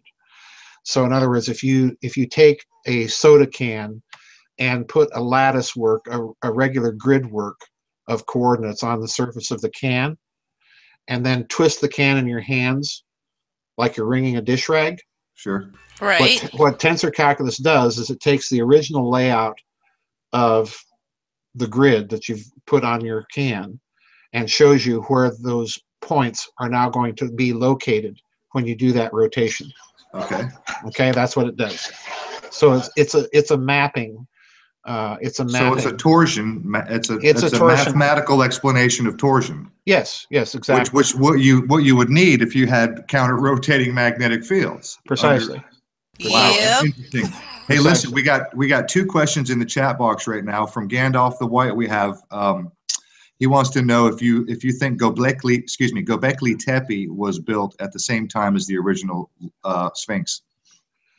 Well, all the indications are that site is very, very old, and I would not be a bit surprised that they're going. Right now, I think the dating of Göbekli Tepe is around 4 to 5. Is it around 12? Well, then that would definitely put it in the same time frame as the Sphinx. Yeah. Okay. All right. Got another question from our pal Zach, whose music I played. He wants to know, have you found any evidence that EMFs, electromagnetic frequencies, or sound has been used as weapons or tools in the ancient past? Oh, yes, absolutely. Absolutely. The Egyptian legends tell of the priests levitating stones with sounds. That's very similar to Tibetan legends of monks, singing and chanting and using instruments to move and levitate large rocks. You know who Edward Leeds Scout? I was just going to say. Yes. That pretty much tells the whole story right in itself, does it not? Yeah. All you have to do is just look up that guy and what he did. Yeah, and he claims he was using magnetic principles that were rotating magnets that were known to the ancients. And he wrote a book called Rotating Magnets. Right. So again, you have the same idea. Using the flywheel, which is right in the middle in the pool, it shows the flywheel itself. It's shaped kind of like again, a Star of David, right? You have and the certain points on the flywheel are the points that coincide. And he digs into the earth, collects an electro current and an electromagnetic energy from the ley lines above where he's situated at certain times of the year, and it's got to be a certain time. All that reminds me of cymatics, because what we're talking about is a geometry that exists within electromagnetism. Yeah, changing the physical state of the matter through sound vibration and electromagnetic frequency. Right. What you're doing is you're cohering a lattice structure in the object. Is what you're doing. In other words, you're in cut effect it like butter. Like you're The physical. You're magnetizing it. And the other thing that you mentioned ley lines, the so-called world grid system. I did a whole book on that. Yeah, it's debatable. No, I don't think so, because what they're really talking about, if you get behind all the New Age fluff and bother, and just look at it from a simple physics point of view, if you have several standing waves in the Earth that have originated from different nodal points on the Earth, what that's going to do is it's going to set up an interference pattern on the surface of the Earth at certain nodes where all the vectors of force zero sum. Yep. So in other words, you've created a situation where there's no translation vector, but there is still stress in the medium at that point. That's a scalar stress, all right, because it's not a vector transmission. So I think there's a physics behind this grid system that they knew and that they were exploiting, because pyramids were built that way. Yeah, exactly. And that once you get to the idea of scalar stress, then you're square back to James Clerk Maxwell and the way he originally formulated his theory, his equations of electromagnetism, because what you learn as Maxwell's equations now in physics is not his equations. Right. They're edited equations that Oliver Heaviside did when he took them out of the mathematical language that Maxwell put them in and put them in a linear algebra partial differential form. Okay. Wow. In Maxwell, Yep.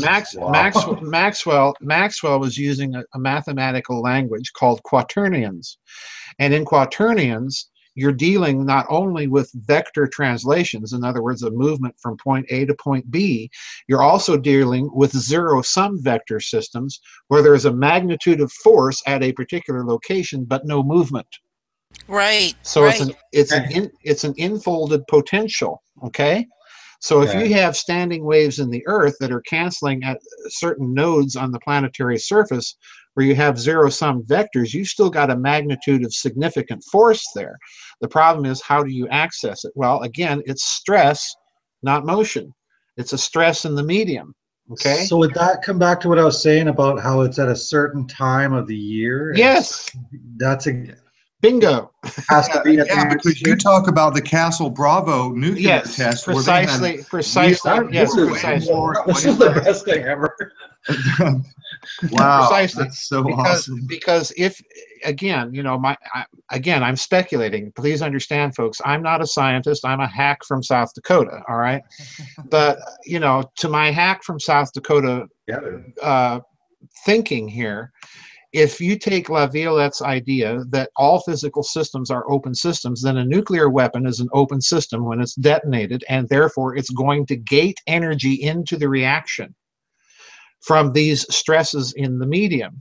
So the yield is going to vary according to time and place. So depending the medium on the in this case is the lattice of the universe, right? The structure or the cellular structure? The medium is precisely the local field geometry of celestial space, and that includes where and when on planet Earth you detonate it. So this, to me, is the reason why you have recent nuclear powers continuing to test their bombs, because when they fire them off, they suddenly realize, hey, this yield is not predicting or falling within our predicted margins of error. So then they have to figure out where they are on Earth and where the planets and the moon is and where the sun is, and then try to figure out how to manipulate that. Right. Now, it's interesting that in the Soviet Union, there was a very famous astrophysicist, well known, he's not considered a fringe scientist by any stretch of the imagination, by the name of Dr. Nikolai Kozyrev. And he was fascinated with the energy of stars, and he came to the realization that stars are putting out more energy than thermonuclear chemistry will allow them to put out. So there's another energy source that's gating energy into the thermonuclear reaction. And what happened in the Soviet Union was he was roundly denounced. I talk about him in my book, The Philosopher's Stone. He was roundly denounced for being a quack, a nut, in Pravda. But in reality, what happened was a job, right? They shuffled him off into Soviet Black Projects research, is what they did. you and know. then all the science jargon and literature comes to a halt because everyone thinks that that's quack science. Nobody looks at it anymore. Right. Yeah, there's no funding for it because they don't want you to know anyways, right? Now, the thing about the Castle Bravo test, since you brought that up, this ties into the story that I tell in the Nazi International, and again revisited in Grid of the Gods, because down in Argentina there was a Nazi scientist doing fusion experiments for Juan Perón. His name was Dr. Ronald Richter. All right, and Perón gave a press conference in 1951. Introduced this Nazi scientist and told the world press that Argentina has just solved the problem of the hydrogen bomb, and we hadn't even exploded our first one yet, okay? So here's Juan Perón telling the world this guy has solved the secret of the hydrogen bomb, and he introduces Richter, and Richter proceeds to tell people, yes, I'm getting fusion reactions at such and such temperatures using a mixture of boron and lithium-7, okay? And the world press denounces Richter's claims. Again, he's a fraud, he's a mountebank, he's a swindler, he's a kook, doesn't know what he's talking about. So like Gabriel Crone, he could bring it down to the laboratory bench. He could do cold fusion. Let me tell the story here, because the devil's in the details. So Juan Perón, noticing this reaction of the world press, appoints a commission to examine just exactly what he's spending all the money on. Is he being swindled? And he contacts his good friend, Prince Bernard, who sends a Dutch scientist, a Dutch nuclear physicist, and he contacts one of his own Argentine nuclear physicists that's studying in England, gets him all the way back to Argentina. His name is Dr. Jose Balcero, okay? Balcero goes in, looks at Richter's experiments, and Richter starts acting like a complete nut. He doesn't turn on his radioactive detection equipment. He doesn't put it behind the shielding. He does stuff that a junior high school physics student would know to do, okay? And Balcero looks at this and examines all this, and he says, okay, yeah, lithium-7, you're getting these reactions, but you can't be getting these reactions because they're occurring at temperatures far too low for thermonuclear fusion to occur. Now, why am I bothering you with that? Because when Castle Bravo is fired off by the United States with a predicted yield of between 5 and 8 megatons, and it runs away to 15 megatons. In other words, double the yield here, folks. This is a major whoops. Yeah. American scientists said, well, we didn't realize that lithium-7, the mixture of lithium-7 and the lithium deuteride would enter the chain reaction. That's their explanation. Where 9 months previously in a press conference, you have a Nazi scientist saying, yes, it does. And you have an Argentine scientist say, yeah, sure it does, but you're doing it at temperatures far too low. So what now happens is that the United States Air Force secretly sent a team after Castle Bravo down to Argentina to interview Dr. Richter and find out, hey, what does this guy know that we didn't? And Richter tells them, it's right there in his declassified paperclip file. I put it in the book. He tells them, oh, well, you see, I happen to think, because I observed these reactions in 1936 in Nazi Germany, I happen to think that plasmas, nuclear plasmas, under electromagnetic stress, because Richter tells you that he's rotating his plasmas at the Lamora precession frequency, and on top of that, pulsing them with gobs of direct current electricity. What does that sound like? And he tells the Air Force, okay, I'm getting these reactions, and I'm getting them because I think nuclear plasmas under electromagnetic stress and rotation gate the cellular structure of local space and create for a brief moment a transduction phenomenon with the 0-point energy. And he uses that phrase right there in the Air Force. First time in history, right? And that's the first time in history you see that phrase being used, okay? So the reaction of the Air Force and American scientists looking at this Nazi is just bizarre, because on the one hand, they say, yeah, it's theoretically possible. Number two, he's a fraud, mountebank, and swindler. And number three, we better keep a close eye on this guy. So, Wow. and one American scientist working for the Department of Energy says this guy is some sort of mad genius. He's working decades in advance of where we are.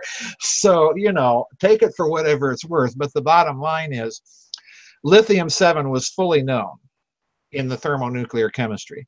So the public explanation of American scientists for Castle Bravo is, in my opinion, just that. It's a cover story, and it makes no sense when you juxtapose it with what's happening. Sure, but what's the reaction actually? Does it turn into a feedback loop? Yes, that's my opinion. It turns into a feedback loop, and if you have a technology, and that's why they're getting the extra yields.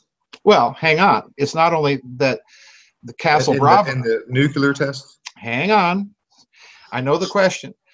It's not only Castle Bravo you've got to look at. It's Castle Coon, because that was a hydrogen bomb, part of the Castle. Got less. That right? had, yes, it did. It was calculated to 5 and 8 megatons, and it only achieved 900 megatons. And this was a bomb designed by Edward Teller himself. Okay. So, in other words, the other part of the problem here that we've got to remember is that during the entire Castle series of tests, what is also happening? They're being observed by gobs of UFOs. Right. Okay. I've heard you tell this story. Yeah, they're being observed by gobs of UFOs. I talked about this at San Mateo. And if you've got a technology, if you've figured out the relationship between nuclear plasma and zero-point energy under electromagnetic stress, you've got a technology that can either fire those firecrackers off to yields way beyond their calculated. Does that enable them to go or like way under let me finish, under the calculated yield, and that means you're dealing with a technology that could potentially render the entire thermonuclear program inert. Yeah. But so that brings around that theory that there's somebody out there that's stopping the nukes from being set off. Right? Maybe. Who knows? Maybe. Well, who knows? I'm just sitting here. Your point is that a national security problem? Yeah. Yeah. Yeah. Could that be the reason that Dr. Robert Sarbacher told Wilson that the UFO is classified higher than the H-bomb? Yeah. The reason being is because they're hanging around our H-bomb tests, and they're going. The yields are going all over the charts here, folks. Well, I'm sitting here thinking in terms of, you know, my earlier question about somebody behind all of the stuff that's going on, because, you know, I've been paying a lot of attention to Zachary Hubbard and his gematria work, and I don't know if you even know who he is and what he's doing. No, but I know what gematria is. But he is showing that virtually every piece of quote news unquote on the mainstream media seems to be defying probability with its matching up of certain numbers. Mm-hmm. And so it appears that somebody out there is scripting things in quite a bit of detail.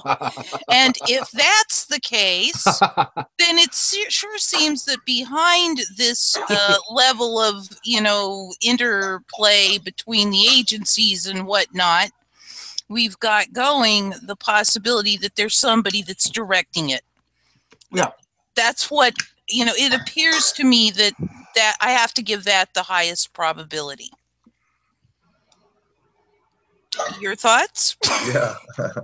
You were laughing there. What was that laugh about? If there is a link between consciousness and physics, and I'm convinced there is. If there is a group multiplier effect, then if you want to run an experiment on the cosmological planetary scale of what manipulations of consciousness can possibly do, what would you do? You would inject memes into the news in order to see if there's a physics consequence to what you've done. You would inject false stories of famous people dying in one region of the world and not another, and see and see if perhaps your parallel universe theory has any sort of credence. And if that's the case, then what you're playing around with is the idea that the physical constants may not be so constant.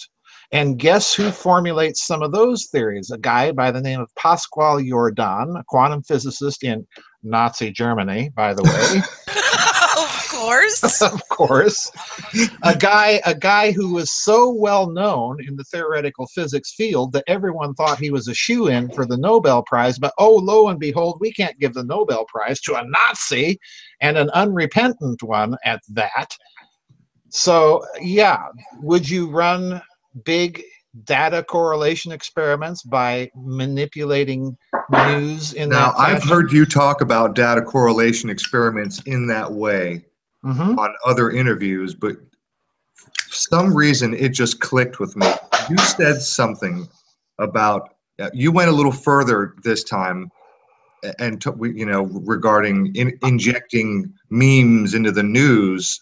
I've mentioned this many times in my vid chats for my members of my website. It's something we talk about a lot. So I've thought about it for a long time. You just totally blew my mind. And I mean, I have listened to so many of your interviews, and in some cases I've listened to them 2, 3, 4 times.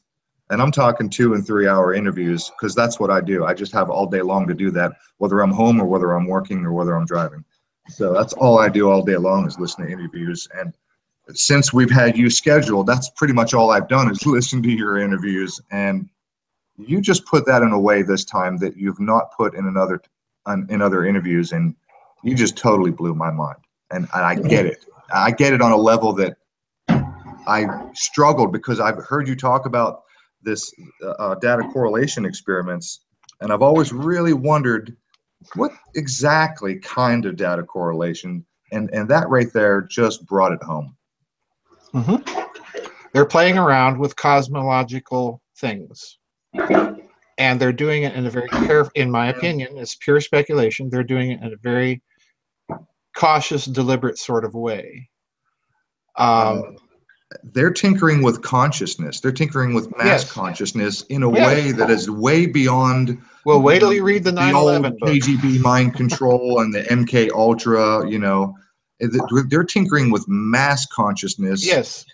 In a covert way, way beyond. Yes. Just convincing the masses to believe in the system and vote for Republican or Democrat. Way beyond that. Way, way beyond. Way beyond that. Yeah. Way beyond that. Yes. Right down to the atoms, right? Yeah. Yep. All right, let me get your thoughts. There's a character out there by the name of Santos Bonacci, and he speaks of the Egyptian lore regarding there's some text that they believed that I guess there was a saying that all is atom. As in, and this guy Santos, he correlates that with not only the atom as in molecules and particles and atoms, but also the original biblical Adam as being the first. Thoughts or knowledge on that subject? Not directly to that, but I will tell you that all of my books are deliberately written in a certain order, and they all deliberately dovetail with each other. You can read them in any order you wish, but they're all talking about the same thing when you really get into them. Underlying, and you'll encounter this specifically in Giza Death Star Destroyed. You'll encounter it again in The Philosopher's Stone. You'll encounter it again in The Grid of the Gods. Underlying systems of philosophical metaphysics, underlying most classical theological systems, you will find a triadic structure, not a binary structure, a triadic one. In other words, it's an asymmetrical universe. Dovetails very nicely with quantum mechanics. Wow. Ian, haven't I said that already? Yep. I said that a long time ago. I thought that I used the word triunity. Yeah. Well, it can be formally mathematically specified, all right? And when you encounter it in those books, I refer to it as the topological metaphor of the medium, because you can describe that structure using a kind of a topology to illustrate what's going on. So that once you clue into that, then you can take all of those terms of philosophical metaphysics and so on and so forth and throw them right out the window and deal with the mathematical form itself. As a result of that, one of the things that emerges is that every system is open to every other system, because the mathematical description of each one will inevitably include the very first starting point from which the whole system begins. And that allows you to rationalize on a formally explicit basis why you have so many ancient cultures that practice synthetic magic. Another word for synthetic or magic is simply analogy, because in the mathematical description of any system, there is the presence of something that underlies each system, that carries over from one system to another and allows you to map from one to the other. And that means in turn that the basis of reality, please hear me now, is in analogy, and therefore in consciousness, because that's how we think. So there is at a very deep level, there is a topological mathematical connection between mind, which is not material, and matter. And in fact, matter increasingly, especially if you look at certain papers in physics lately, matter is increasingly understood to be a field of information. Okay?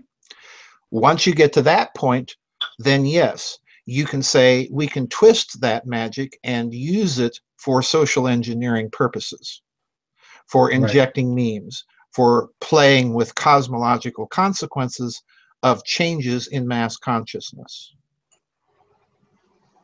Like the JFK assassination. Like 9/11. Yes, Like JFK. Sandy Hook. That too. That Yep. too. Now, once you see the structure, once you understand the structure, you can take all those books of magic and throw them out, because now you have the formally explicit basis for them. Got it. yeah. Most people that you will encounter aren't even thinking that way. They've got their gematria, they've got their grimoires, they've got their Wicca, they've got their, this and that and the other magical system, but they're not penetrating to the actual heart of the issue. Right. Right. Okay. Are you familiar with Frank Chester? No. He is I don't know how old he is. He's probably in his late 60s, early 70s. He's an artist who has created the very first ever symmetrical 7-sided object. Mm-hmm. And you can find him all over YouTube, because he's running around giving these presentations. They built they had an architect design a building based on this. Mm-hmm. It relates to, it has a direct correlation to the human heart structure, how the muscular structure of the human heart grows, in this toroidal pattern overlapping on both sides that doctors and scientists have yet to explain. And then when he laid out this pattern it's the most amazing presentation. Go look up Frank Chester if you get a minute. I will do so. What it sounds like he's doing is what Dr. Kozyrev in Russia theorized decades ago. Kozyrev is a fascinating man, and he points out that life structure itself would be different if time were not a force of its own and have a certain structure to it. So it would definitely, I think, play into all of this. If you look at it, the human being is a hyperdimensional being. We're an interface between the material and the non-material worlds. And that in itself can only be described in a higher dimensional type of mathematics. So, you know, what we're on the cusp of is we're on the cusp of recovering a lot of that ancient way of looking at things, which I'm convinced is founded in a very high scientific culture, lost to us, but nonetheless very high. Well, Yes, yes. Yoda says luminous beings are we. Mm-hmm. Yes. Mm-hmm. Yeah. Taylor de Chardin said we are spiritual beings having a human experience. That's right. Yeah. Absolutely. Flesh suits. Wow. This is the best. Yeah, get a hold of those books. They will give you a clue as to how I write and why I'm writing in a certain order, because everything is connected in my thinking. They're highly analogical books in themselves. The books themselves are a treatise on how to think this way. And they once you get into them, you'll see what I'm doing. You'll see very easily what I'm doing. Have you put out any videos at all? I do in my members area of my website. I do what are called webinars. Okay. They're kind of like PowerPoint presentations where I walk you through different topics that interest me. The last one I did was called the Louisiana Labyrinth, all about the Louisiana Purchase and all of the strange stuff around that. But I've done one on the fine structure constant and synchronicity and Wolfgang Pauli and Carl Gustav Jung. I've done one on C.S. Lewis and some of the strange things he wrote. You know, I'm all over the board. Right. Jesus, where do you find the time? I'm constantly working. Right now I'm reading about 200 books for the next couple books that I want to write. And then I do my websites and, you know, write my music and so on and so forth. So I'm constantly doing something. So what's the subject of your next book or two? I never tell. Ah, come on. I never tell. Tell anybody. No, I never tell. I've learned the hard way. It'll only go on the internet. No, I never tell. I never tell. One reason is partly is out of security. You know, I've had a lot of strange things happen to me, and I never. Richard Hoagland told me when I first met him, you know, they would have killed you long ago, but you came out of left field so far and so fast that, you know, there's nothing they can do about it. So I thought, gee, thanks, Richard.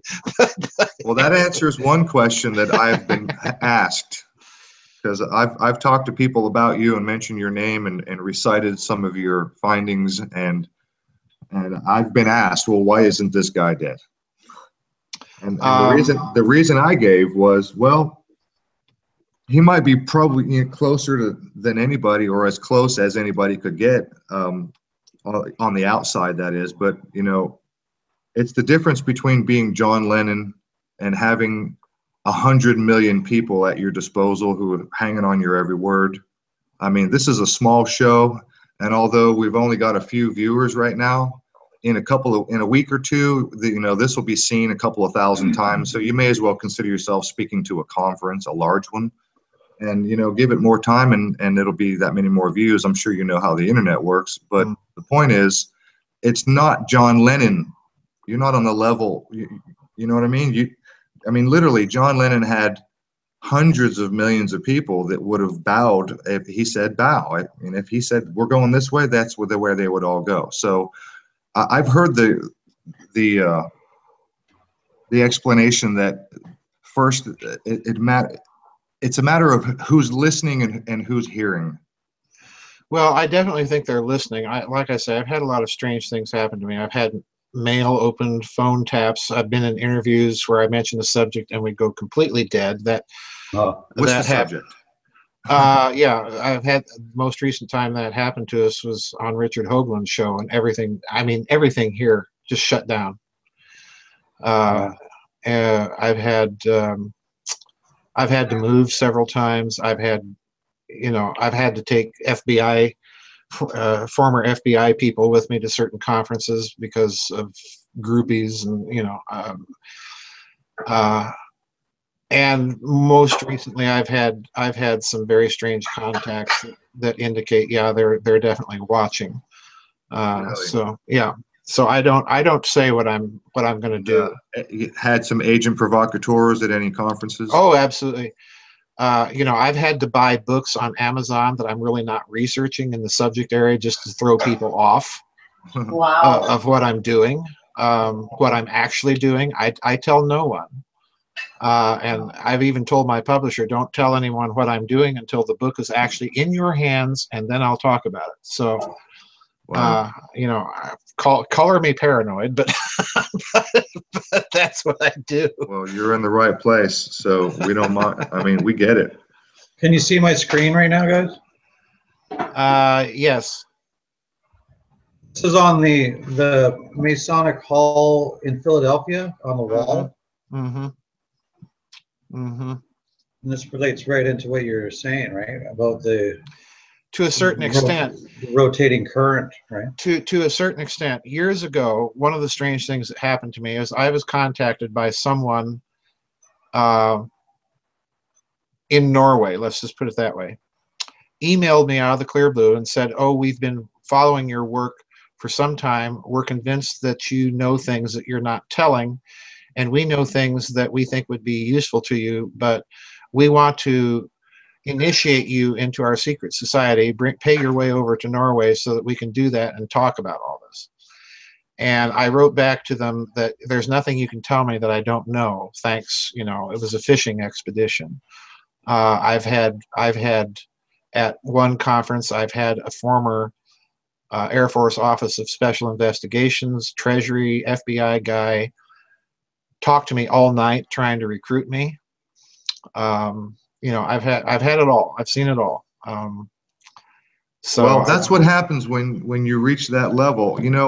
I've asked on more than one occasion on this show, I put the question forward, and I think I already know the answer. The question is, where are all the savants? And I know that you're not much of a TV guy, and maybe you've seen the movie or heard about it or familiar with the movie Good Will Hunting. Yes. Okay, well, then if you're familiar, I don't need to explain. There don't have to be idiot savants. They don't have to be Rain Man, right, autistic savants. Right. We have people that are well put together and just freaking off the scale smart. And I've asked on this show, where the hell are these people? Why aren't they out there solving problems for humanity? And the answer is that they get sucked into the system, they get recruited. Right. Don't I count, Aaron? No, sweetheart. I'm afraid not. I don't know. They tested me out as hyper genius in spatial perception. Well, that's why you're on our show, honey. Because you keep up with us.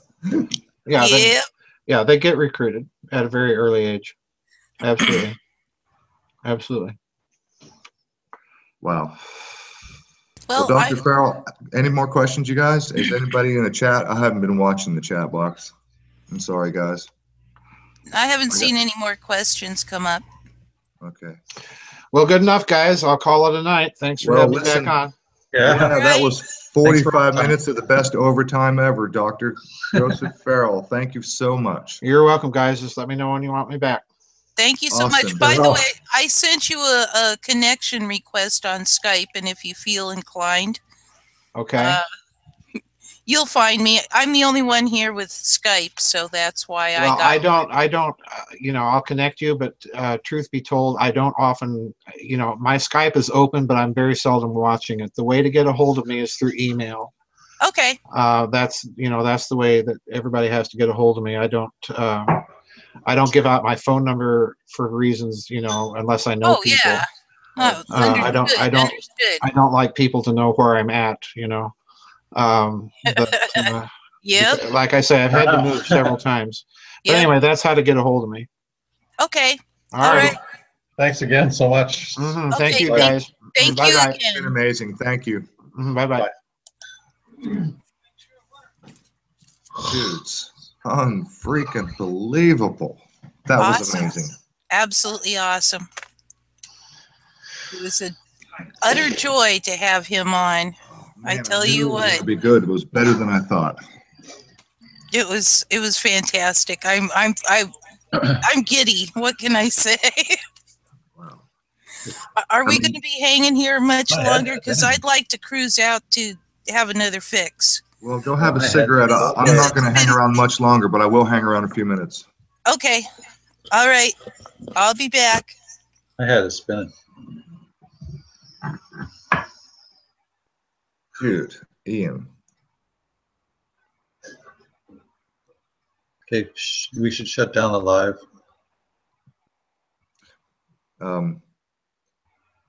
Yeah, give it just a minute. I want to thank everybody once again. We got a couple of stragglers. We got our good pals, Omaha Ben, Juxtapose are in the chat box.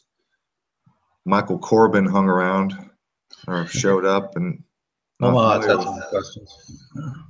I'm not seeing any questions, and if there are, what I'm looking for is all capital letters. Jordan Rains, I don't know if he's still here, but he was here not long ago. And before we shut it all down, I really want to just thank everybody for hanging and contributing. Gandalf, Omaha, Jordan, Juxt. We had Zach Hawkins earlier, and I think Bella showed up, and maybe I saw RL. I actually shut my window down by accident and had to come back. There's Franco. So I think I'm missing some of the chat box text. He insulted Jim Fetzer on our show. Oh, was that Philip Franklin showed up? No, it was somebody else. They were wondering what happened about Dana W. Did Dana And I W just show said up? that no, it just was brought up in the conversation. Who was the troll? You said something in the private. Yeah, he had a. Did you eject somebody? No, I actually didn't. Okay. Do you still?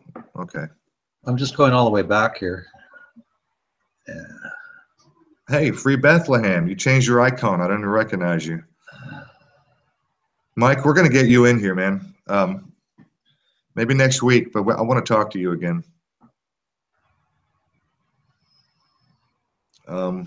We're already at almost an hour overtime. We need to shut this down in a minute. It's getting long. But this was one freaking hell of a conversation, man. That was just super awesome.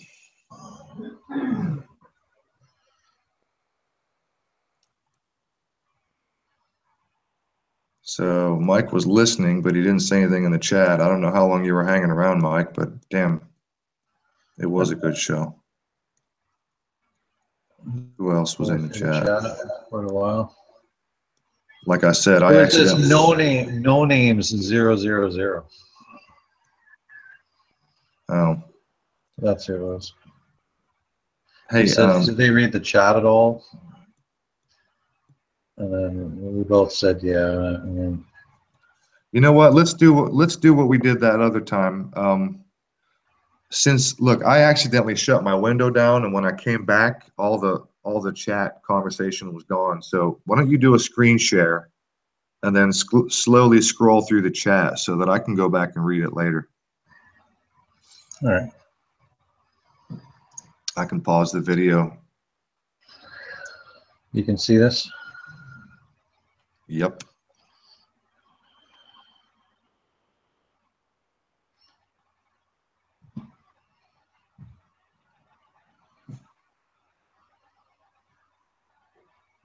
So no name was being the asshole? Yeah, he was saying some stuff.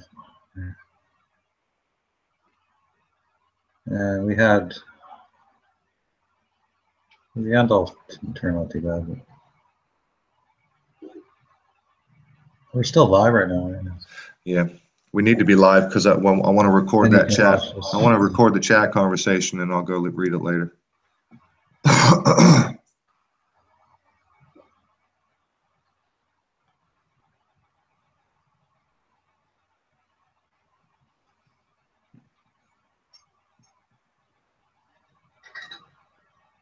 Oh, well, Mike, if you were hanging around for about an hour, then you caught pretty much the entire overtime. Shit, Ian, I can't believe the dude hung around for 45 minutes, but we were. Yeah, extra. I mean, we were on a roll. That's good stuff. It's hard to stop talking when you're on a good conversation. I'm glad he went into the ley lines, and that really answered a question that I've had for a long time about why they have to be at the perfect moments in space-time continuum.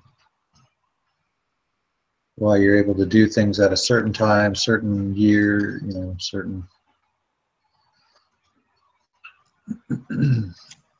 All kind of hit it home there.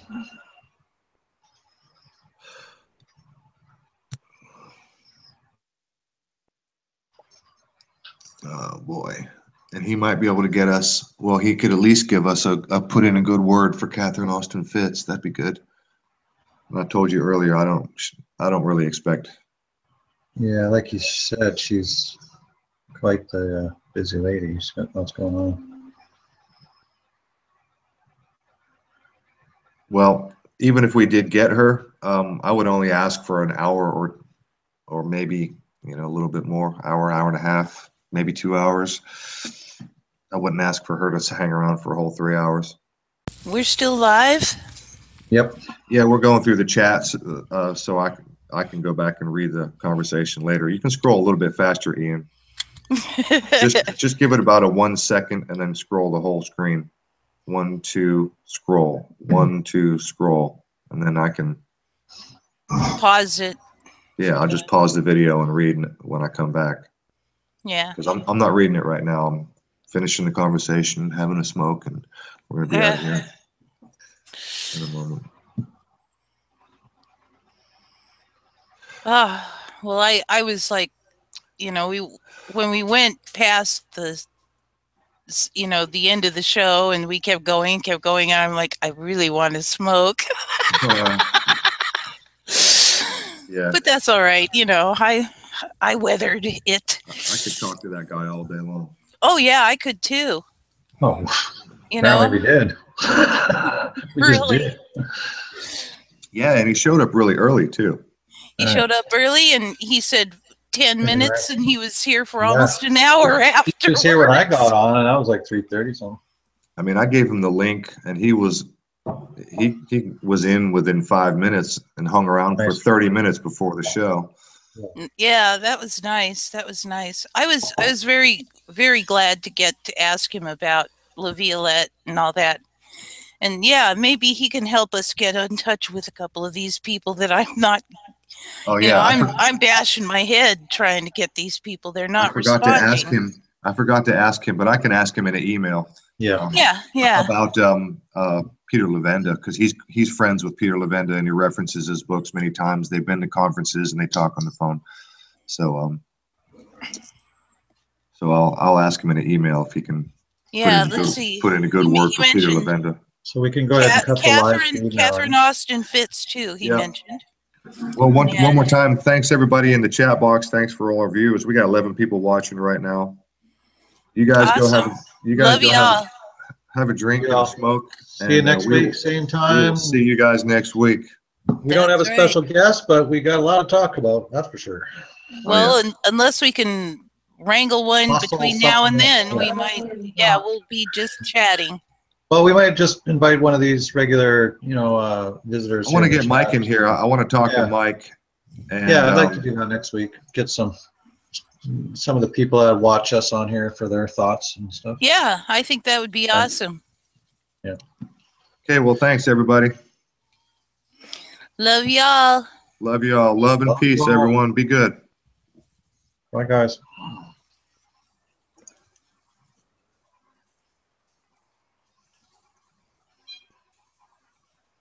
Did you kill the broadcast? It's still saying live. Yeah. The chat box will stay live on the channel. Yep. For a few minutes after Ian kills the broadcast. Ian, your mic is muted. Are we still? Do I have? No. Did you kill the broadcast? No, you have to do it. Oh my God. I thought you were hosting. No, you are.